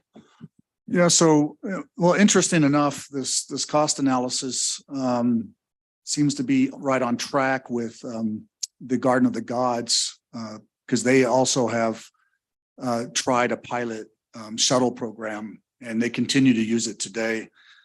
So basically, they had a 14-passenger vehicle running 9 to 4, 7 days per week. They're getting 40,000 users. It's only during the summer. And they've really liked that program. And for them, it was about $120,000 for staffing to ride or pay to the contractor they used for that service. And they continue to use it today because it's really benefited. And like Dole mentioned, it's all about the synergy of all these different mobility options that make things work. It's not going to be one thing. So this is just another opportunity. Depending on how many hours we operate per day, though, as you can see on the slide, that's the cost that would be occurring depending on 220 days. And that's just a little rough math on trying to figure that out. It depends on the time. If we just do seasonal, which, as you can tell with the open vehicle, we're kind of looking maybe during the peak season. And keep in mind, we're not just trying to accommodate visitors. The idea is if we can improve mobility and congestion in town all around, if we can get visitors to park outside the city, then it makes congestion less inside the city. I mean, so the idea is trying to capture as many people we can to use mobility. And there's some people that will never use it. And then there's some people who want to use it. And I think Ms. Chandler said that, in the summer, a lot of probably residents are going to walk, use their bikes. It makes sense. So, but what do we do with the visitors that are coming in to make it less congested in town? And this is just another option. And these are kind of the costs maybe to be able to run that program, whether throughout the year or seasonal as well. So. Something else is that this would potentially provide access to the pool and fitness area for those that are in the western area or even further out east. The tram route could run, an athletic route or something one day. So it offers that. I think it was a really good point about how in the summertime, in the warm weather, it's easier to get around multimodal ways, but when it's cold, you're not going to want to ride a bike. It's maybe unsafe to ride a bike.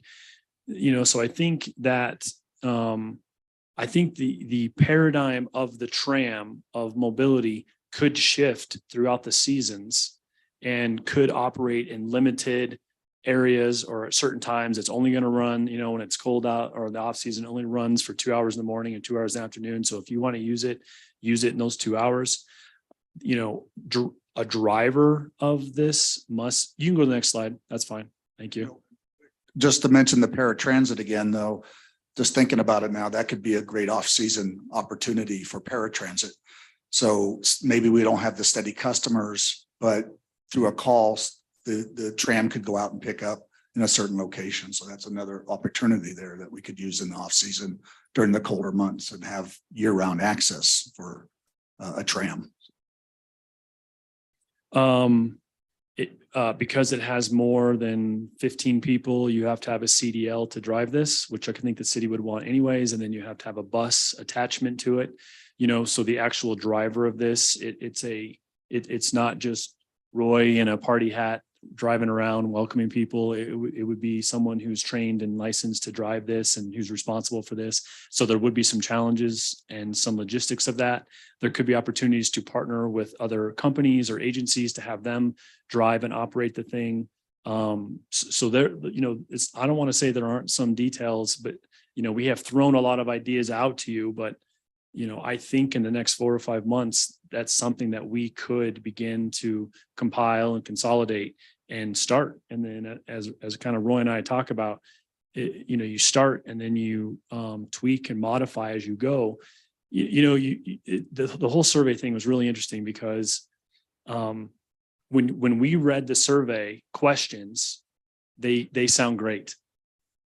Oh, that's a good question. I don't have any follow-up questions. The wording makes sense. And then you see the results, and then you see how the results don't always tell you what you think you want to know. And so it's so hard. You could spend so much time trying to get a perfect survey, and you would still have some questions. And so we could spend a lot of time trying to get the perfect mobility solution. But at the end of the day, we need to start trying things, start breaking that paradigm, and getting people to be interacting with Manitou a little bit differently. And then next slide. So I mentioned operation, we have to have drivers with CDL licenses. Maintenance is fairly straightforward. It's basically like kind of how they maintain a golf cart. You check the battery terminals, you make sure the batteries are healthy, you keep it clean. So, we would need to make sure it gets wiped down every night and it's ready to go the next day. So we'd have to kind of do that. We have to make sure that we have enough space at Public Works to park it and enough battery to get it up there at the end of the day. We do need to identify space for this to charge. We would sort out Public Works, and then it's 3, 4, 5 months. I shouldn't say 3. It's like 5 months to have it delivered from when we were to order it. So, let's say that we ordered this thing in March, we're looking at August, September before it arrives. So the nice thing about that delay, if you can say that, is there would be a lot of the summer operating with no construction projects affecting transportation and the city getting to operate under its current paradigm. And then at a certain point, if it could get implemented and tested and evaluated quick enough, we would still have some of this coming season to implement the tram and then start benefiting hopefully from its use, and then be able to compare the two going into 2024. Next slide, please. Okay, we didn't get the CDOT grants. There are some tram features that we need to discuss. I think some would be necessary, some are kind of preferences. And then we need to do is that we would need to have an operation and maintenance program just to make sure that this only works if it's consistent and reliable and effective. If it's out of commission or the batteries aren't charged and it's not running today, then it doesn't work. It has to be reliable, like Mountain Metro is reliable and consistent. So that would be a very high priority for us. It has to be relied on. So I think that's it for me. Thank you. Councillor Chandler. Thank you for the presentation. I really get what you mean about the survey questions. It looks like a great question. Then you go, what data was I trying to extrapolate from that? So I did look deeply into the URL of this, and it looks like not only can you purchase heaters, but there is a soft vinyl wrap. I wasn't quite sure how that would work. But when I first looked at the tram itself, I thought, well, this would be great in Florida for the golf course. Is it applicable to a year-round application in Manitou? Because if it is, I'm pretty excited about it. And at a base cost of 70,000, let's say it's 80,000 or 90. My concern here is, and I'm willing to pilot test this, but it doesn't ultimately solve any of the problems that I feel we have, especially if we go with the main route as our first route. The cars are still coming into Manitou. They're parking at Hiawatha or wherever, they can find parking. It's an interesting tourist attraction, and it runs the route of Manitou. So to me, this kind of segues into my frustration. We do a resident-centric survey and we have a visitor-friendly solution as we pilot this. If this is something that we want to try with the idea that we're going to purchase more of these, so we have 3 or 4, and they can run overlapping routes. We can have one servicing, one community, Crystal Hills or I don't know, wherever. And we get a lot of ridership out of this. it needs to be in my personal opinion, in conjunction with a bigger plan of, you said, well, oh, wouldn't it be great if people park remotely? Well, if we got to find where they're going to park remotely, and then we have to take this tram and go pick them up for that to work. So I realize there's lots of nuts and bolts, but I don't want to sign up for something that's just going to be another tourist attraction that doesn't solve any of the problems for the residents, who, none of whom live really well. I don't know how many of the 500 and some people that filled out the survey live on the primary route, right? Probably not that many. So, but I am willing to, if it looks like it's feasible and we can do a field test one, that's great. But if it turns out to just be another tourist attraction, I will be profoundly disappointed that it did not address any of the major mobility issues that we have in Manitou. Thank you. Other questions or comments? John? I really appreciate some of your comments, Dole, about consistency and trying new things. I think that's really important. I'm assuming this is not ADA accessible, given what I see on the website. Is that right? Yeah, it would be the buggy is the ADA accessible element of it. So the URL I may have sent may not show it, but we would absolutely get an ADA accessible one. So that buggy in that picture, how in the world is somebody who has a wheelchair? How do they access that? I'm looking at it.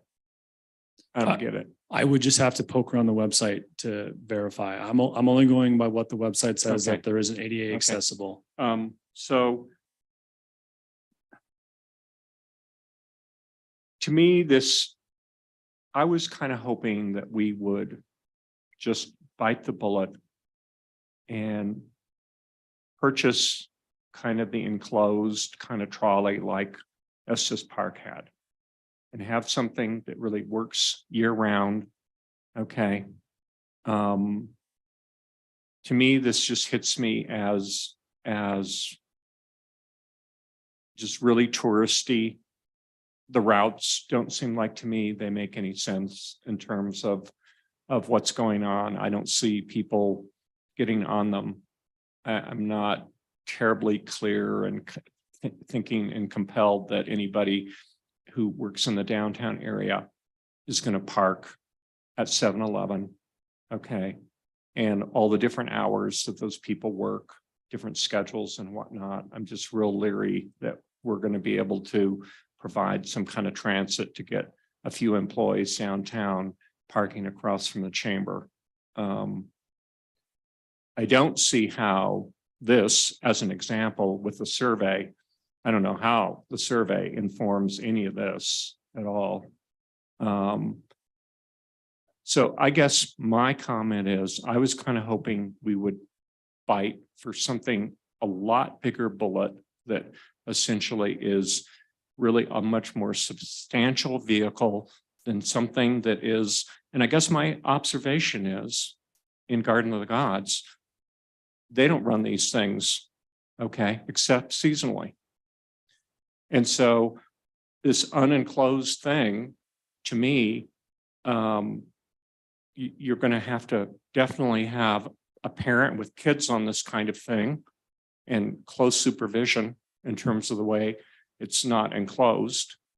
So it seems like to me it's designed to kind of poke around on trails, okay, that are kind of like very, very slow traffic, very one-way traffic. And I get that we have some of that in the summer, okay? Okay, it's probably not by design, but I guess I like that we're trying a new idea, but it just doesn't hit me as something to just bite on just right off the bat. Thank you. Other comments? Judith and then Nancy. Thank you, Mayor. So just like the GeoCell, I see an application for this. I was I'm not opposed to considering the full Monty trolley, that we talked about before. I realize that's a whole nother discussion with regards to cost and time, that it takes to order it and get it here and so on and so forth. And for our main route, I'm not opposed to that.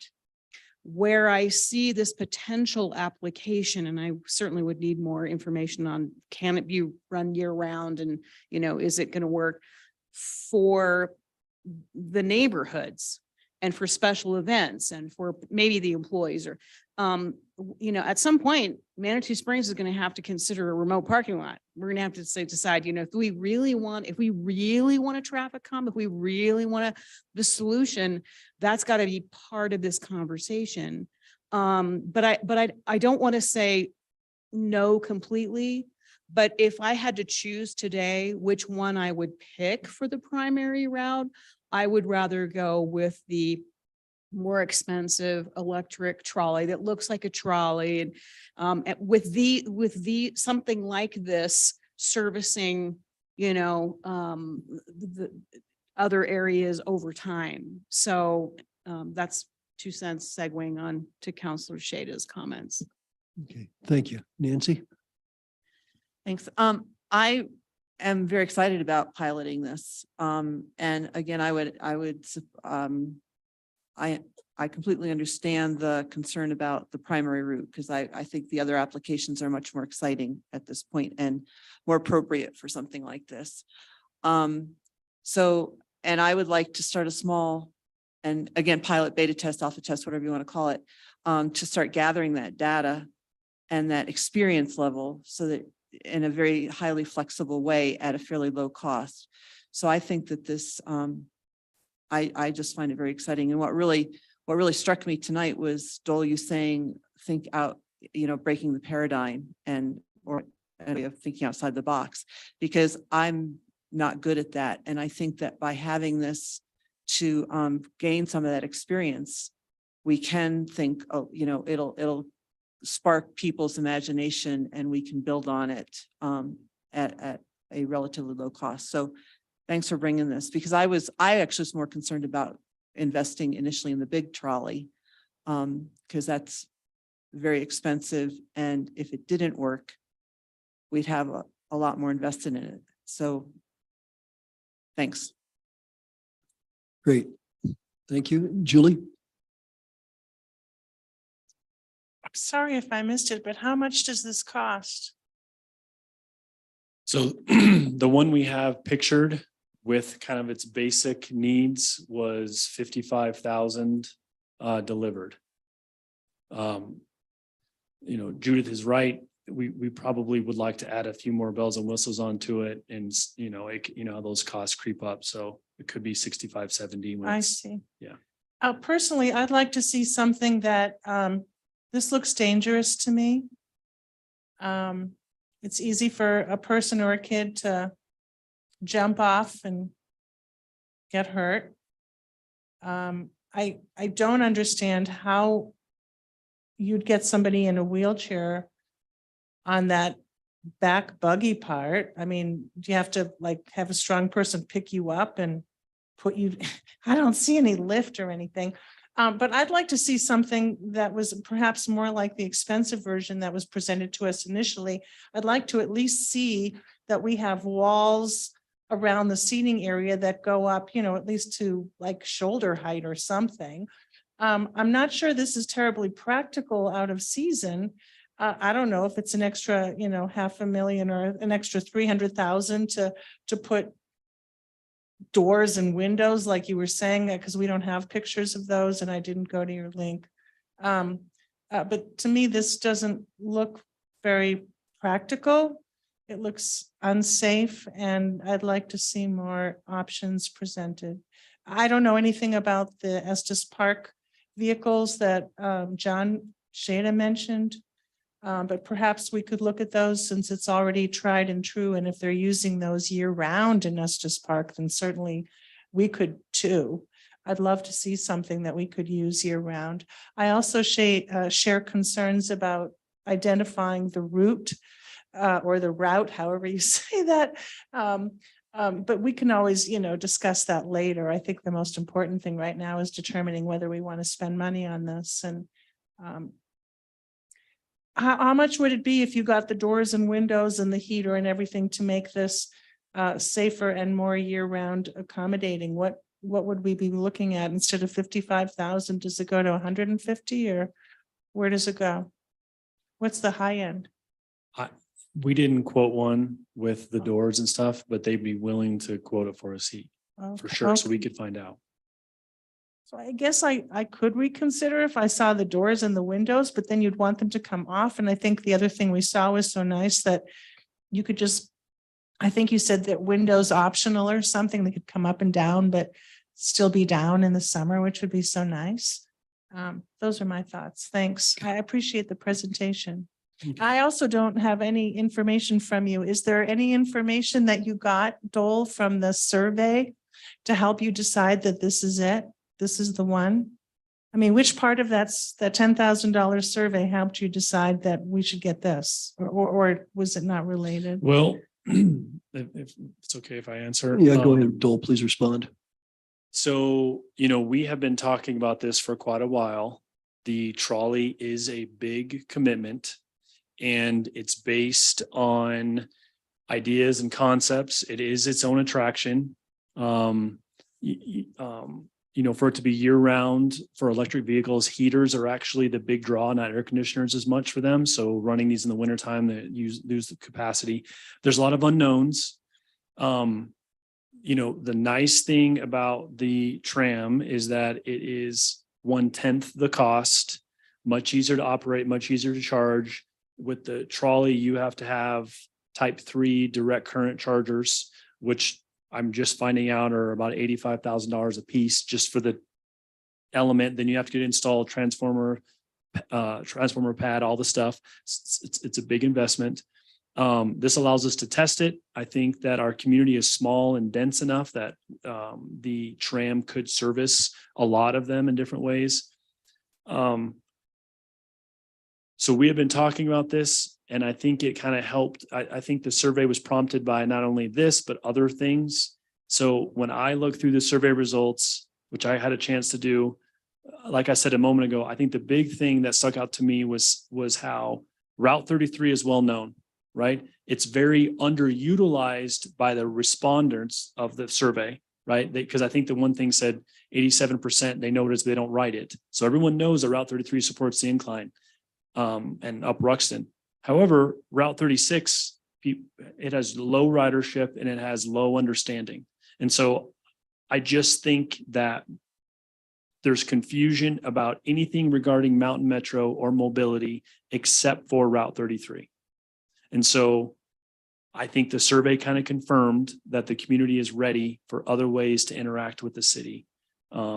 And I think that this could help meet that need. And is that why you decided to choose the route that you chose for the primary route? Well, that's a good question. On the primary route, so we talk about getting track. So our vision, I think the idea is that there are some areas of Manitou that are underutilized. So if we'll just go down this route.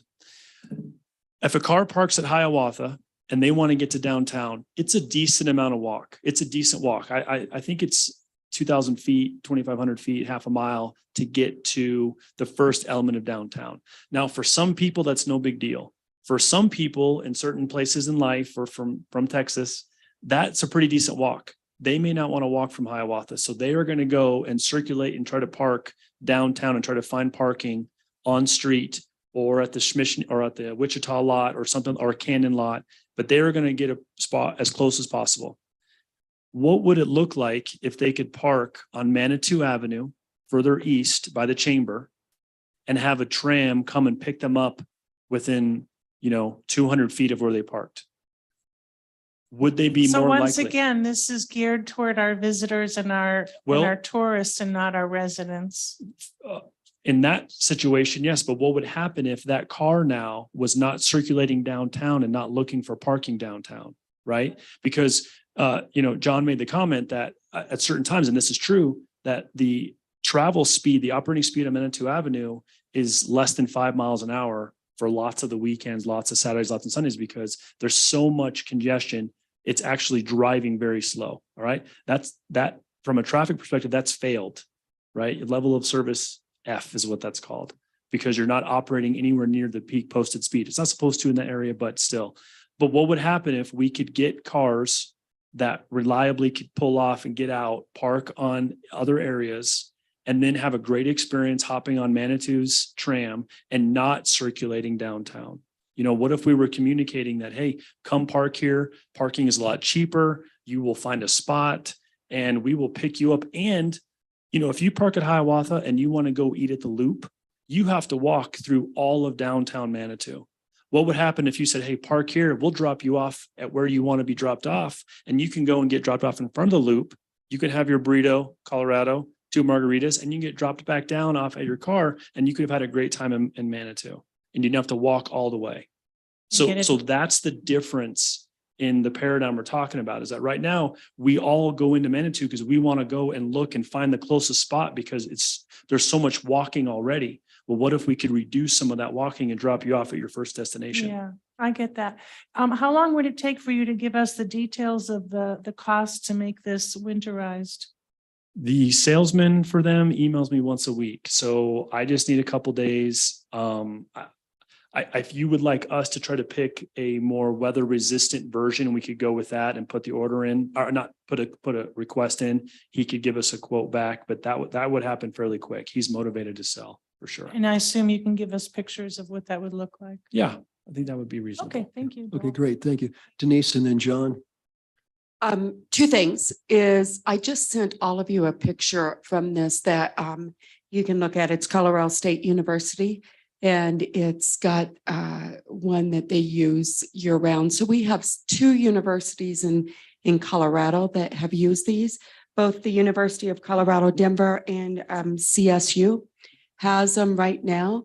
And it shows kind of a picture of it being wrapped if you wanted to do that. The wrapping is about $5,900, but again, would be better than I think just a white. And maybe we could have an opportunity to have them come and talk to us about their experience. And maybe they would even let us use it for a day and try it out. And we could work with the salesman to see if they would allow us to do that. And all of you could take a ride on it and see what it's like if this was something that you really wanted to pursue. There are a couple of concerns and there's a couple of positives, right? CDL license, I think you guys mentioned that. It's very difficult to find a CDL, right? And so those are the things that we'll have to manage as we go forward, but I want to be transparent about that. And then, you know, as we talked about, I think all of you have concerns for various reasons, and it would be great if we could get an example. I do think we do need to send this out to our RFP and see if there's other ones and maybe just do a sole source with this. But when we're looking at this price, Dole's been working with them, which is great, which may be able to get us a really good price. I don't know if there's other companies that do this or not, Dole.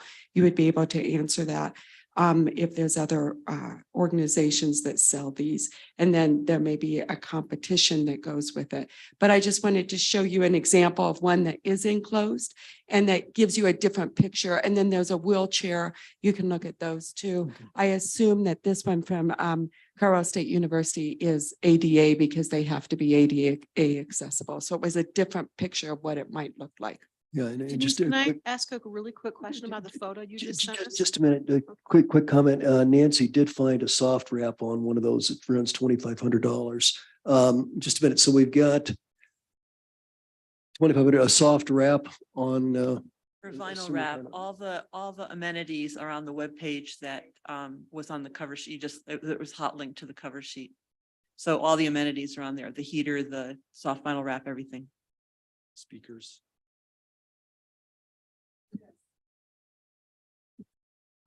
it's saran wrap. It's industrial. Okay. You know, I think Roy has something to add to the immediate conversation. So we'll go to Roy and then John and then Judith. Yeah, just quickly to tag on to Denise. So Public Works, we're going to be our own CDL provider in training. So that'll be happening in March. So we will be able to do CDL trainings and then send those folks to testing. So that's going to help solve some of our CDL challenges. Number two is we can always look at an upgrade from this one to something a little bit like, the van type. Now, we may not be able to get EV, but we could look for those opportunities to get something a little more upgrade scale than this type of model and see if that's something that is interested to council. Yeah, like airport shuttles, like Dole was mentioning. So something like that could be maybe a different option if we want to try something that's enclosed more or something. Okay, all right. Great, thank you. Denise, did you have anything else or you? Okay, all right, John, your turn. I guess I wanted to say, I was unexcited about the golf cart version, okay?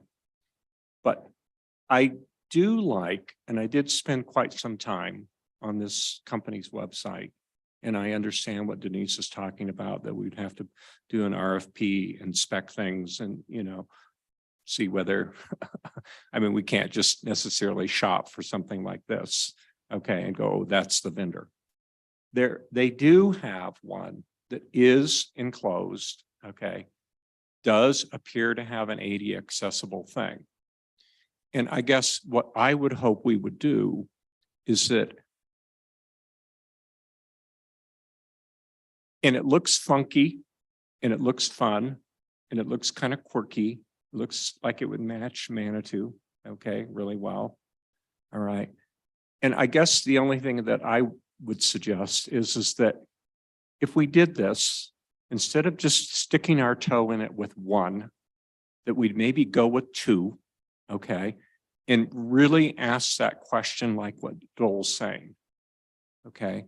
If we really made a commitment for kind of circulation, kind of downtown, and we could really utilize those Hiawatha parking spaces, and we could really figure out a real good concrete package so that when people are passing the chamber, okay, there's something that's signaling to them that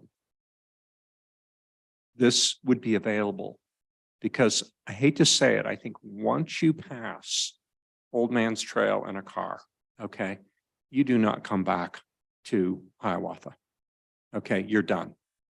All right, you're either, and it took me a little while to kind of figure out Manitou when I first moved here, but I think our guests and whatnot, with all our little hurdy-gurdy streets and things that aren't on a grid and the whole 9 yards, they don't know up from down, they don't know where they're going north and south. And I even notice how we talk about things. In town here, I think most people talk about how you head west, okay, up to the final turning circle. But if you look at almost all of the engineering drawings, they talk it as north. Okay, nobody here in town would say that's north. Okay, so the compass points are all screwed around except Dole. Okay, so to me, I guess I'd like to see something just enclosed, something that's a lot more funky, something that's not kind of golf cart kind of touristy. Okay, and to me, I'd rather us not pick something that's 60,000 that looks like you're being schlepped around by the airlines or something like that. You know what I mean? That we would pick something that specs something out that's like along the lines of this something that's $100,000 that is year round, okay, really robust, and maybe get two of them and really think about, okay, if we could really, really, really, really make kind of Hiawatha parking work, what would that look like in that case? And then, like you say, in the off season, if it's enclosed and whatnot, I just don't see how the golf cart version, I don't even see how we could reasonably have an employee sitting in that thing, okay, in the off season, in terms of that, if it's not enclosed and it's not heated. So that's my comments. I think they have some other options, and I think we ought to look at some of those, figure out how we spec that out so that we can do a competitive bid on it, okay? And do something more than one, because my feeling with one is even if you take Dole's supposition of starting at Hiawatha, you don't have enough headway to give people an illusion that you're going to kind of come back. That's just my comment as somebody who's used public transportation, all the time. Thank you. Okay, thank you, John. Judith? So I'm on the URL page and under customization and accessories, if anybody wants to go there, there's a photo of one example that has the advertising sign package on it and it's enclosed and it's certainly something I think that could work in Manitou year round. I could get behind supporting that if I was convinced that it could run year round, it was warm, ADA compliant, all of those bells and whistles that we talked about. I agree with Councillor Shade, and I brought this up earlier that we've got a resident centric survey, and in my mind, of course, because I live on Becker's Lane, right? What are we trying to accomplish? Right? Yeah, if we've got visitors, we keep talking about visitors. Let's talk about the people who live here, who the survey was about. I'm fine with piloting too. I'd like to see a whole fleet of these if this works out, right? But I want us to start, I'm okay with starting with the core of downtown. 2 vehicles makes more sense to me than one if we feel like we can have the drivers and we certainly have the money to pilot too. I think it's great. But I will, again, be extremely disappointed if this is where we stop, because that doesn't address getting our residents in these buses. It doesn't answer the problem of how do we get there's several elders in my community that I run to the store for, do errands for, because they can't even get to Red Rocks. But, so to me, it's an okay place to start, but you haven't convinced me that, that this is something that boy, the residents are just it's going to solve those issues. Again, okay place to start. I understand we need to take care of our visitors, but we need to think long-term again. And, we can't use the 7-Eleven parking lot for employees and tourists. And I mean, at some point, we're going to have to say, maybe we, talk to the high school, or, in the summer, we utilize some of these, heat island, concrete surfaces that are already here and have some arrangements. So if we're going to go in this direction, which I think is fine, I would support a minimum of 2 vehicles as a pilot for the downtown area. And then we revisit this at, say, 6 to 12 months after, and we ask ourselves, is it successful and how do we expand this program? And then, how do we monetize it? So, so that's kind of where I'm at. Okay, thank you. Dole?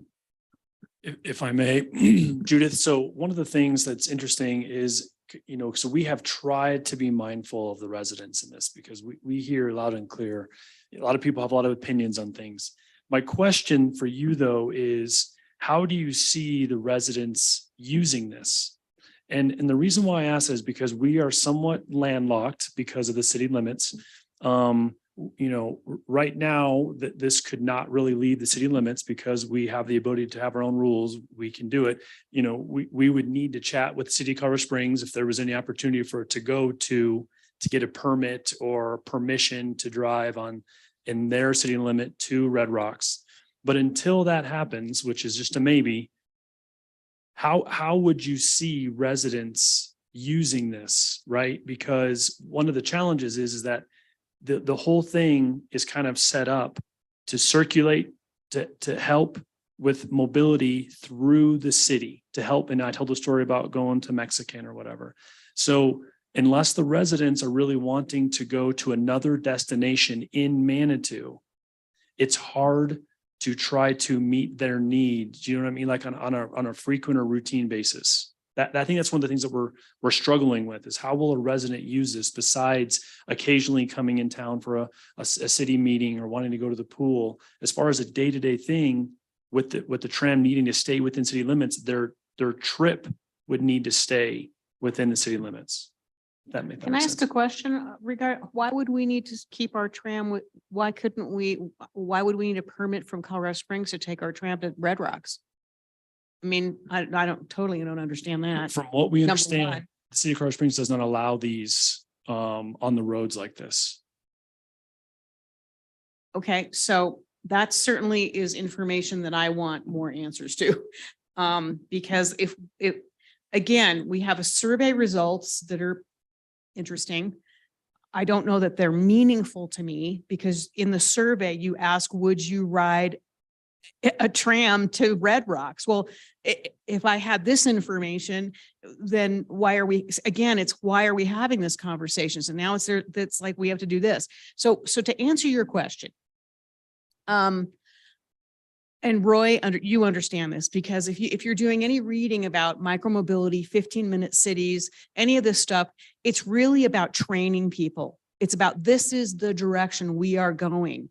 This is in order for us to honor the community survey of 2 years that says this is the biggest problem that we have. This is the only solution. I'm not interested in a tram that's not EV at this point, by the way. So, to me, that's, counterintuitive. But to me, if you're going to ask a survey question about would you pay for a tram to take you to Red Rocks, and then you're just telling me that we don't even know if we can do this, I'm going to tell you, I need more information about that before I can make any decisions about how this council is supposed to tackle these problems. I do see, on Becker's Lane, I can walk into town most days of the week, winter, summer, I can ride a bike. I can get into town, right? Except for in the winter, right? So I see we need these year-round shuttles to go to the neighborhoods and we need to let these people, this shuttle runs year-round. One of the reasons why people don't ride their 36 shuttle is it's supposed to ride every 20 minutes. It's 30 minutes at best, right? So if I know the shuttle's coming, I add another 10 minutes and I'm still standing there. So again, it's reliance, it's educating people, it's having a clean, safe mode of transportation that's reasonably priced or free to residents.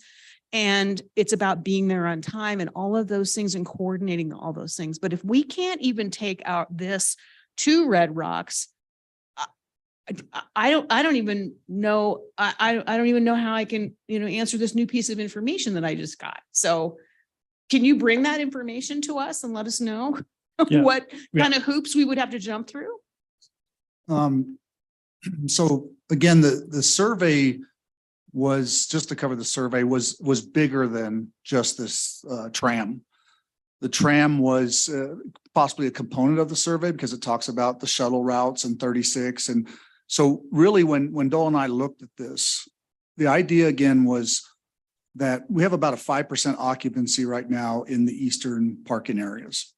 And so if we can get more people to park out there, so this is how we were looking at it. I just want to make sure that's clear. We totally are thinking about the residents too, because we were thinking if we can keep the congestion outside of town and utilize the only 5% is being utilized out there in the east parking areas down Manitou Avenue, if we can get more cars to go out there and then shuttle them into the heart of town, then that loosens things up and less congestion. So that was kind of the goal of this. Now, having heard, great information tonight, it sounds like we need to upgrade that and it's not a trolley, but upgrade the vehicle to something that can go to Red Rock or go to the Safeway or whatever, right? So we have to upgrade it, but initially we were thinking it could just be local and no different than the Polaris as we drive. We're allowed to do certain things in our city, but if we go to an outside city, we have to get permissions for certain vehicles, and this would be one of them.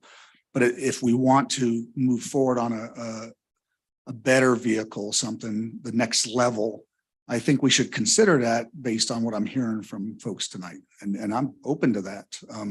We were definitely trying to save money, do a pilot, and just in case it's not gonna work, So we're really trying to focus on those things. But it sounds like taking a little deeper leap into this might be a better option to honor that survey as well, and some of those what people want and need.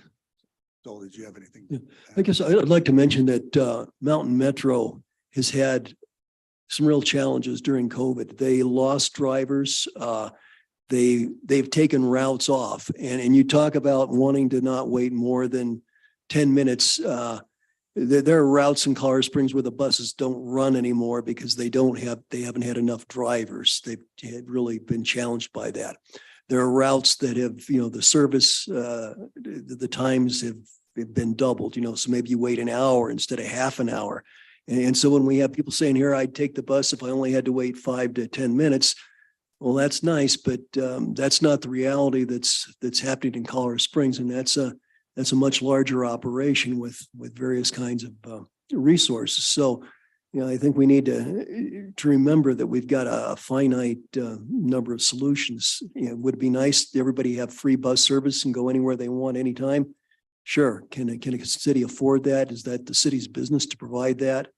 I would say probably not. I don't think that's realistic. To have some sort of balance to get people around, especially in the summer when we're choking with people, I think that's in our interest to solve the problem. So I say let's focus on moving as many people as we can during our critical seasons. So, sorry, Dole, you had a. Yeah, and I hope that nothing that we've said at all is trying to criticize Mountain Metro. We are just making observations. One of the challenges, and I mentioned this in my presentation, is that they get federal dollars. They have to follow all the federal rules. They are not able to change routes by a phone call. They have to do a public exposure. I want to know what it's called. Yeah. And then, so thanks for the comment. I hope you don't hear that we're not trying to criticize Mountain Metro at all. This is really in addition to complement. And I think the survey, if I remember correctly, was more specific of, I don't know if I think we did say we would like to tram, but there's also potential to have Route 36, go to the grocery store. Mountain Metro just needs to be asked that of them, and then they have to be told where they can park, where they can turn around, and they come back into town again. So, again, that data is helpful if there's a lot of people that want to be able to have Route 36 access to the shopping center, then we can put that request in with Mountain Metro and they can try to make the change if they can work out the logistics, because they have to be able to turn around. And that'll be a challenge for them, but certainly an option. Okay, great. Thank you. Council, Denise. Mayor, and I know Councilor Wolf also has a comment, but I was going to say, I think we have some really good questions, right? And we have some ideas of what you would like for us to do, some additional research, maybe reach out to a couple of people that have this, and then bring this back in the next couple of weeks with some more additional data, if that works for you, and if there's other questions that you want us to look at. But I think we have enough now that gives us a starting point and to do some more research and come back if that's okay with you at this time. And if Dole and Roy agree with that. Yeah, that pretty much echoes the comments I was thinking of making here. Julie, did you have something also? Just real quick, the enclosed version of this vehicle, would that, I assume, be authorized to drive on the streets outside of Manitou? It's not just any tram, because some of these look like an enlarged VW bus Correct. almost, So these are not VIN. So the tram, the picture I showed, does not have a VIN number. And so per the state, you can't be registered in the state. And so City of Colorado Springs requires all those vehicles to have a VIN number. So to Roy's point, we would need to continue to upgrade to, and I don't know where on the website where some are considered street registered and some are not. So we would need to look into that and see. So that can be part of the information you That could bring back absolutely be to part of the us. information. That'd be great. And if I may, I don't remember who said it. I was overhearing one of the council meetings in the back, and someone said it was about Soda Springs Park. And it said that Manitou doesn't have to settle. Manitou could get something that's like great. And so I appreciate the sentiment. I mean, as Roy said, we were just trying to be efficient, and I'm an engineer, so everything about me is functional. I don't think aesthetic at all, but I actually really like the idea of a quirky enclosed, because something that's really important to us is that everyone has a good experience. And if they are cold or hot, or they could be hot because air conditioning is hard on those things, but that would further our case, and then it would be cute and fun, and it could be playing a song and whatever. I like that idea a lot. So thank you. Great. Thank you, Natalie. I'll be quick. I just wanted to jump on John Shada's idea of purchasing more than one. And so just as you're doing your research, I would love to know what multiple vehicles would look like. Thank you. Okay, thank you, Nancy. Yeah, and I would just like to say that I am very interested in moving in incremental steps. I don't think I would like to build and perfect as we go along as opposed to expending a whole lot of money and it's the wrong solution or we go in the wrong direction. So I'm a believer in incrementally moving, because I don't think we're going to get an entire solution by next year. So thanks. Right. Thank you. I guess I could echo a little bit of that, but it seems to me like now maybe our target is if we had something that we could actually test end of summer, during our Indian summer, September, October, November, that might be a reasonable goal in my mind. But to actually have something that, carries people, that would be my goal. I realize it's sometimes kind of frustrating when we have all these variables to consider, but we appreciate the work that you guys have done so far. I wish this was simple, but it's not. Dolan, then I want to ask council for last call. When you say test, do you mean test it with one that we order and have delivered that we own? Or are you saying test that one that we borrow from someone else and drive it in the city? Whichever the best answer is. Well, I think it might be hard to borrow because those have to be like shipped and they could have I think probably I could see us making a commitment, which means we would own some rolling stock. Again, I think there's a few more questions that need to be answered. I think we're a lot closer than we were though. So any last comments, council? Okay, if not, thanks guys. We appreciate it. Roy Dole. We appreciate the conversation tonight. Okay. It's very helpful. Thank you. Okay, great. Okay, council, that was the last business item. So it's time for Kenny council correspondence that we've got. Anybody have anything? Julie? I just wanted to see if I could have an update on what happened with the that large concrete tower that was built on the that marijuana short-term rental Airbnb place on Manitou Ave there. And when we first brought it up, we were told, I think that regional is going to manage it. But does that height comply with the code that was in effect in 2022 when they built that without a building permit? It has been, they've taken the necessary action. So if you drive by it now, it's much shorter than it was. So it now complies. Okay. That's Yeah, all I have. Just to add to it, I saw the individual in here during court on a Tuesday, and then on Wednesday I saw, the Oh, tower shaving coming off. down. Yeah, they started shaving it off. So looked like somebody was having a lot Oh. of fun. I do have one other little thing. I just found out that Danu said that Parab is having a meeting with the consultants regarding Soda Springs Park, and that their meeting is coming up. I think she said on April 6th. So I'd like us to get that on the agenda so we can take a look after Parab looks at the new design that was done based on council's recommendations. I'd like to get that on our agenda soon after April 6th, if there's a consensus or a majority that would like to do so.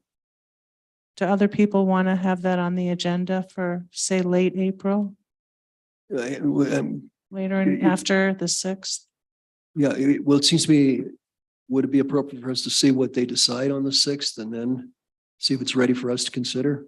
I mean, if council wants to hear it, I mean, that's Well, if we fine. could get it on the agenda now, at least as a placeholder, that would be helpful to move us forward. And then we can always take it off, I suppose, if they told the consultants to go back to the drawing board or something. Okay, does that sound agreeable to council? I guess I just make the suggestion that maybe pair look at it in April and then maybe we could look at it in May. Because I mean, we did put some funding to. Well, start May is that next fine. I project. just want us to get it on the agenda after April 6th so that we can move forward with it. So could we put it on the agenda? If May is better, that's fine. We can put on as a placeholder and we'll see how And things I don't know, evolve. Mayor, if you prefer that to be a work session or a meeting, because it is very conversational, but I'm not sure what your preference would be. Generally, things like that, I think are better handled as a work session. We've got some things coming up.